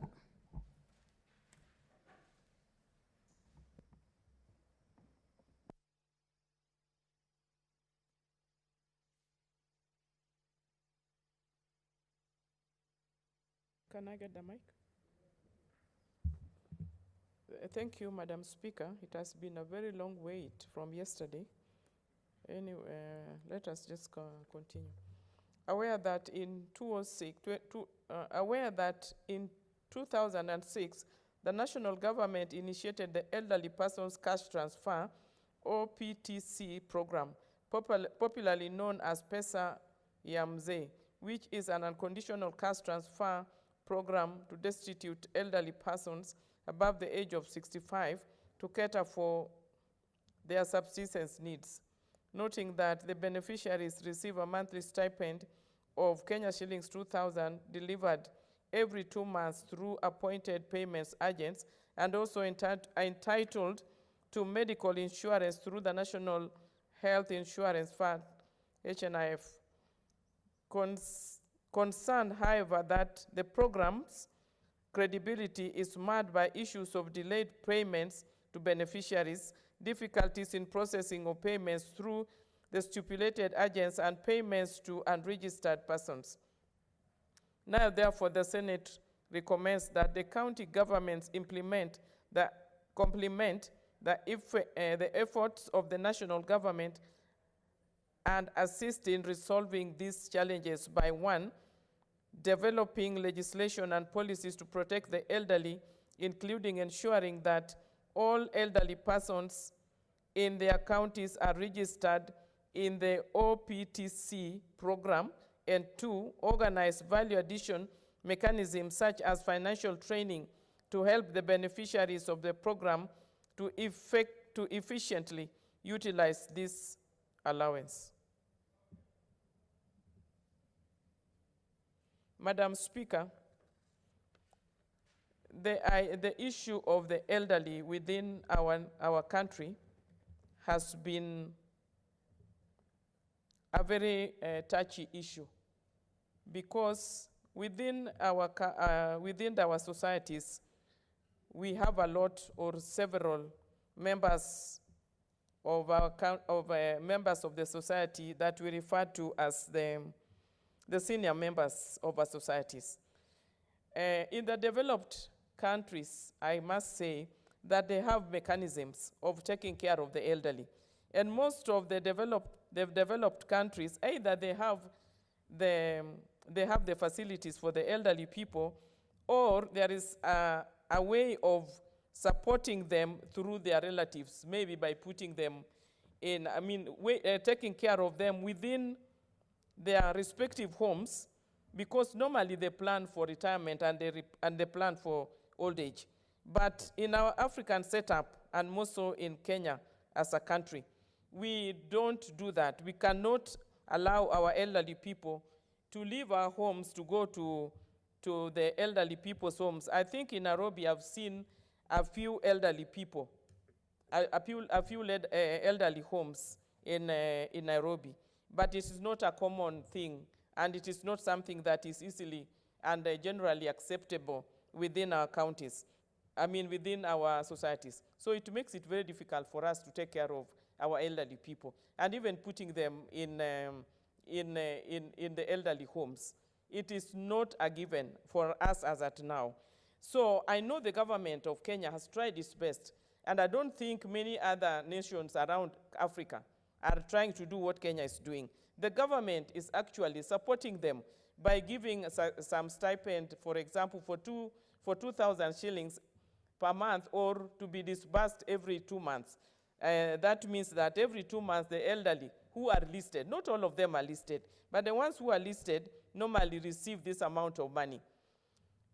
Madam Speaker, this money, most of it does not fall in the hands of the intended people, because most of the elderly, first of all, most of them are sickly, and they may not be having dependents, because some of them have lost their children to HIV. From what I know, most elderly people, they don't have their children. If they have their children, the children are equally in need of support. And those who live with their grandchildren, the grandchildren have just become wakoras, if I may use that word. Sometimes it goes to their money, to their funds directly. Or sometimes they are required to go to the nearest facility, like a shopping center, to get their money. Most of the children that they are staying with or they're living with, they have a way of taking this money away from the actual dependents. So it makes life very difficult for the elderly to be supported in a proper way, the way the government should. So the government alone, the national government alone, cannot take care of all the elderly. If you look at the statistics, we have about 900,000 elderly people. That is people who are 70 years and above. But the listing should start at 65. But the people in Kenya who are above 70 are only 900. If you, or 900,000. If you compare that one with the population of Kenya, which is about 47 million, you can see that we have a very small percentage of the elderly people. But at the same time, I recognize that the national government cannot take care of all these people. That is why we are appealing. I had an opportunity to go to the Ministry of Labor and the department that takes care of the elderly. The reason, the things that they are laying down on the table is that, yes, they can list all of them. There are about 900,000. The national government cannot do that. But the county government should come up with proper policies and a proper mechanism of listing them. The most important thing is to list them.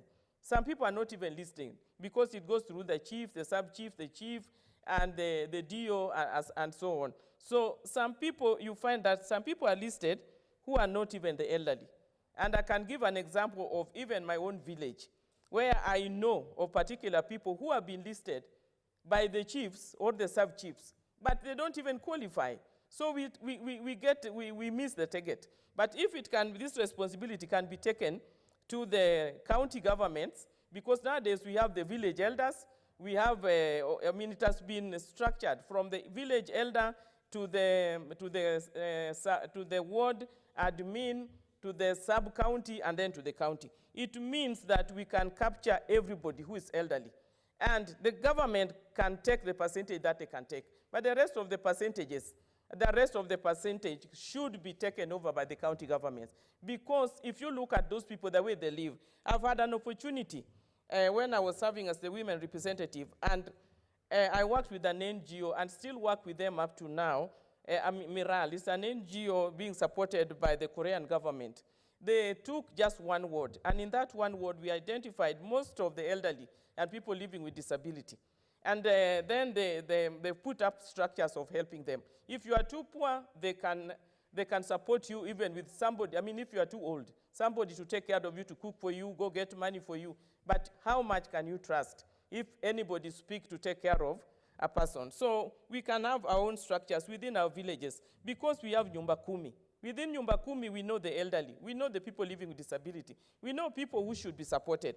That way, the national government may not do it very effectively, but the county governments can do by putting policies and structures in place to take care of the elderly. It is not anybody's choice. And I think when I was growing up, my biggest prayer was that I would live to see old age. So even as I desire to live to see old age, I may be just looking for a problem because I don't know what may happen when I get old. I may just be like any of those people that we see, and you see them and you pass them because you think they are not your relatives. So as a society, we must have a society. I mean, we must be in a society where we take care of each and every one of us, and we become each person's keeper. Madam Speaker, what I have realized that in some areas, the people who receive this money are very industrious. They have utilized this money to the extent that now they tell the authorities that I don't think I need this money anymore. I've been able to set up something small for myself or buy an animal, a great animal. I'm getting enough milk, and with this milk, I can now take care of myself. Can you now move to the next person? In some areas, we have that. But in some areas, it is lacking.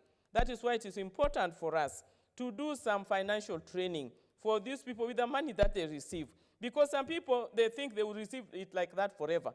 But I don't think it is money that should be received forever, because at 65, we are still strong enough. And most of the people, some of the people who are at home as elderly people, they are people who have just retired. But maybe they did not plan for their retirement. And now they end up being very, very poor when they should not have been poor, because nobody trained them to know that there is old age coming and there is retirement coming, and there will be a time that you will be on your own. Your children will no longer be there. So these are trainings that is lacking, and we need to put it in place so that even with this money, we can do activities like something like table banking, something like agribusiness, something like small-scale tradings. At 65, at 70, people can still do a lot of work, and more so in our villages, because at 75, we are not very old, even for being what we are and the type of food and the life that we have gone through, we are not very well, unless you are very sick. If you are not sick and you are in good health, people can be trained, they can be shown that this money you are being given, you can utilize it, and also utilize the same people. Because I believe at 65 and above, the brain is still very intact. The brain is still very intact. It means that you can be, if you are a retired teacher, you can still be a teacher in the village, teaching mostly the education for the, what is it called? Elimu ya Gumbaru? Adult education. So the same people can be used for adult education. If you are maybe a retired judge or a retired magistrate, we can still use such people to help even in dispute resolution within our communities. I know the government, last time when we were in the National Assembly, trying to bring the courts to the villages. Who are we going to use at that level? We can plan to use the retired teachers, the retired magistrates, the retired nurses, doctors, the community health workers. The community health workers, after retiring, nurses or medical practitioners, after retirement, you can all still be used at the community level to add value to the elderly and add value to each other. So this is the gist of this motion. The idea is that, yes, we are very, very grateful that the government is doing something to help the elderly, but the county government should also come in to support or to complement where the government reaches. And secondly, to train these people to utilize this money in a manner that will add value to them. And once somebody feels that they are able enough, or they have set up a small business and they can move on, then it means that the money should now be given to somebody else. The economy, we know, is not good. We are plagued with several things. We have COVID with us. We have the economy performing very badly due to different reasons. But that is why we should be very prudent in the way we use our resources, both at the national and at the county levels. And with that, Madam Speaker, I know time is not on our side, but I would like to ask Senator Musuruve to second the motion.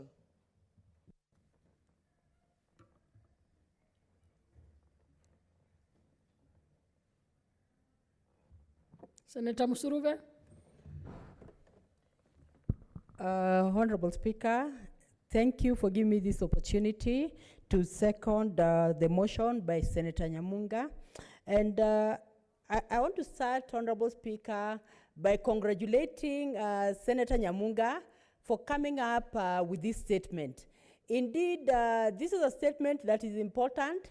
It is enshrined in our Constitution, Article 57.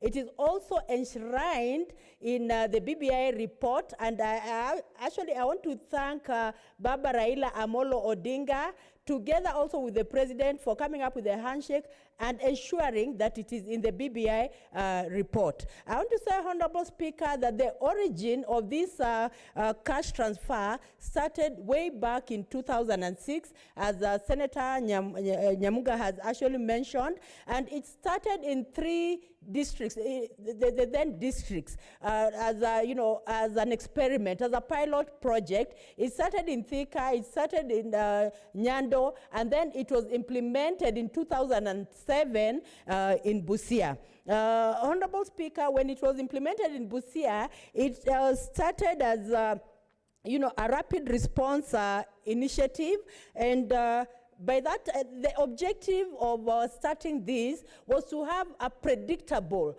way of ensuring that the elderly members of the society are actually taken care of. And Honorable Speaker, when we look at even the Constitution, Article 57, it actually states very clearly that the elderly have a right, need to be supported to fully participate in the societal activities, to fully pursue personal development, go for recreational activities, and all that. And Honorable Speaker, even though the Constitution says this, it is unfortunate that the elderly are forgotten, just as my fellow senators, Senator Nyamuga has said.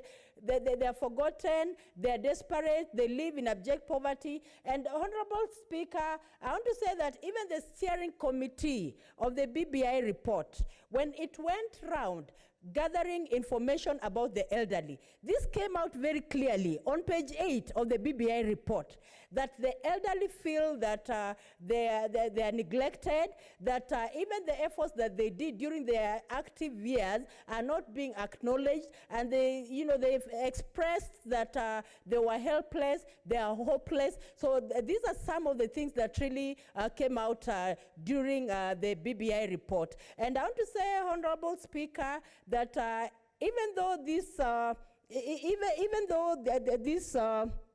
this program was started in 2007 before the Constitution, and the Constitution actually married these thoughts in Article 57. The BBI report also has echoed the same thing, that the elderly feel neglected. And I want to say, Honorable Speaker, truly that the elderly go through enormous challenges. It is unfortunate that we forget our elderly. It is unfortunate that we forget the efforts they've done when they were active. During the diminishing returns, where the economy is so low and they're not even able to manage their lives, people forget about them. And that is why, Honorable Speaker, when you look at also the BBI report, it has been really stated clearly. And I want to thank, Baba Raila Amolo Odinga. He brought it very clearly that when we have to bring in the issue of national ethos, we have forgotten as a country, and he brought in the issue of Utu. The issue of feeling the oneness, the issue of feeling that we need to care about the elderly, the issue that we need to really be concerned about the elderly. Now, this is being echoed in the BBI report, Honorable Speaker. There is an intervention order by Senator Farhia.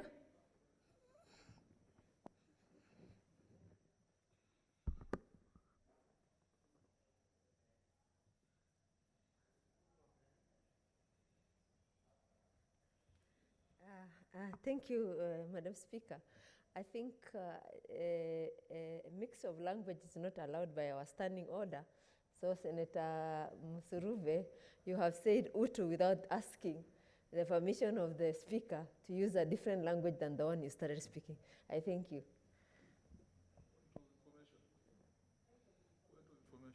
Information from Senator Kajwang. Madam Speaker, I wish to inform the distinguished senator and the whip of the majority that there are some things that are philosophies that cannot be rendered in any other language. Utu is a philosophy about oneness. It's about, there's no equivalent definition in the dictionary. And if there was one, then maybe she should help Parliament with an alternative. Senator Locorio.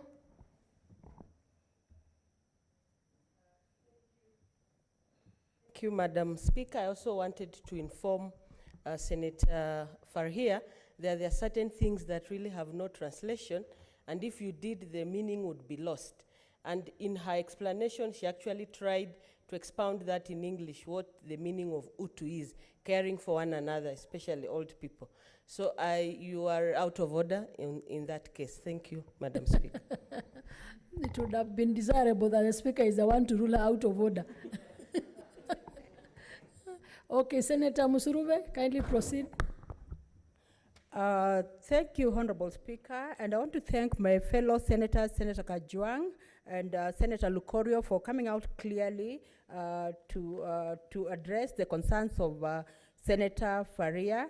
And I want to say, Honorable Speaker, and these are not my words, Honorable Speaker. When you look at the BBI report, page 33, it comes out clearly that to address the issue of the elderly, then we have to practice we have to practice the philosophy of Utu. Now, when we are talking of the philosophy of Utu, and I would wish also people would read, and Kenyans would read this page 33, because it talks of the spirit of oneness, the spirit of shared destiny, honesty, compassion, respect, and care for others. And I remember, Honorable Speaker, it came out very clearly when Right Honorable Raila Amolo Odinga, brought it out even in Naivasha, that this is a spirit we need to actually bring out. So I want to say... Order, Senator Musurube. There is another intervention by Senator Lokorio. Thank you, Madam Speaker. I just want to bring Senator Musurube to order, that we'll have an opportunity to discuss the BBI report. I know I'm also a supporter of BBI, but if she could focus on the motion brought by Senator Nyamunga, so that we don't lose the meaning and the issues that are in that motion. Thank you, Madam Speaker. Senator Musurube, please proceed. Thank you, Honorable Speaker. And I would like to tell my fellow Senator Lokorio that I'm very much relevant and in order, because even when we are bringing motions of the House, there's need to do a lot of reading. You read newspapers, journals, and all that. And you even see the media and bring in issues that will be relevant. So, Honorable Speaker, I want to say that we really have to ensure that we are oneness with our elders. We are taking care of them. We are concerned about them. This is what the motion of Senator Nyamunga is actually addressing. And I want to say, Honorable Speaker, that the elderly actually face a lot of challenges. And you will find that during their aging moment, as it has been said, their children have gone away from the families. Some of them are married, some of them are dead, and some of them are just living on their own. So the elderly are just left in their own world, a one world where you're just alone. And I want to say, Honorable Speaker, when this program started, it was meant to actually support the vulnerables, the elderly who are destitute. Order, Senator Musurube. You'll have a balance of 13 minutes. Honorable Senators, it is now 6:30 p.m., time to interrupt the business of the Senate. The House therefore stands adjourned until tomorrow, Thursday, 5th November 2020 at 2:30 p.m.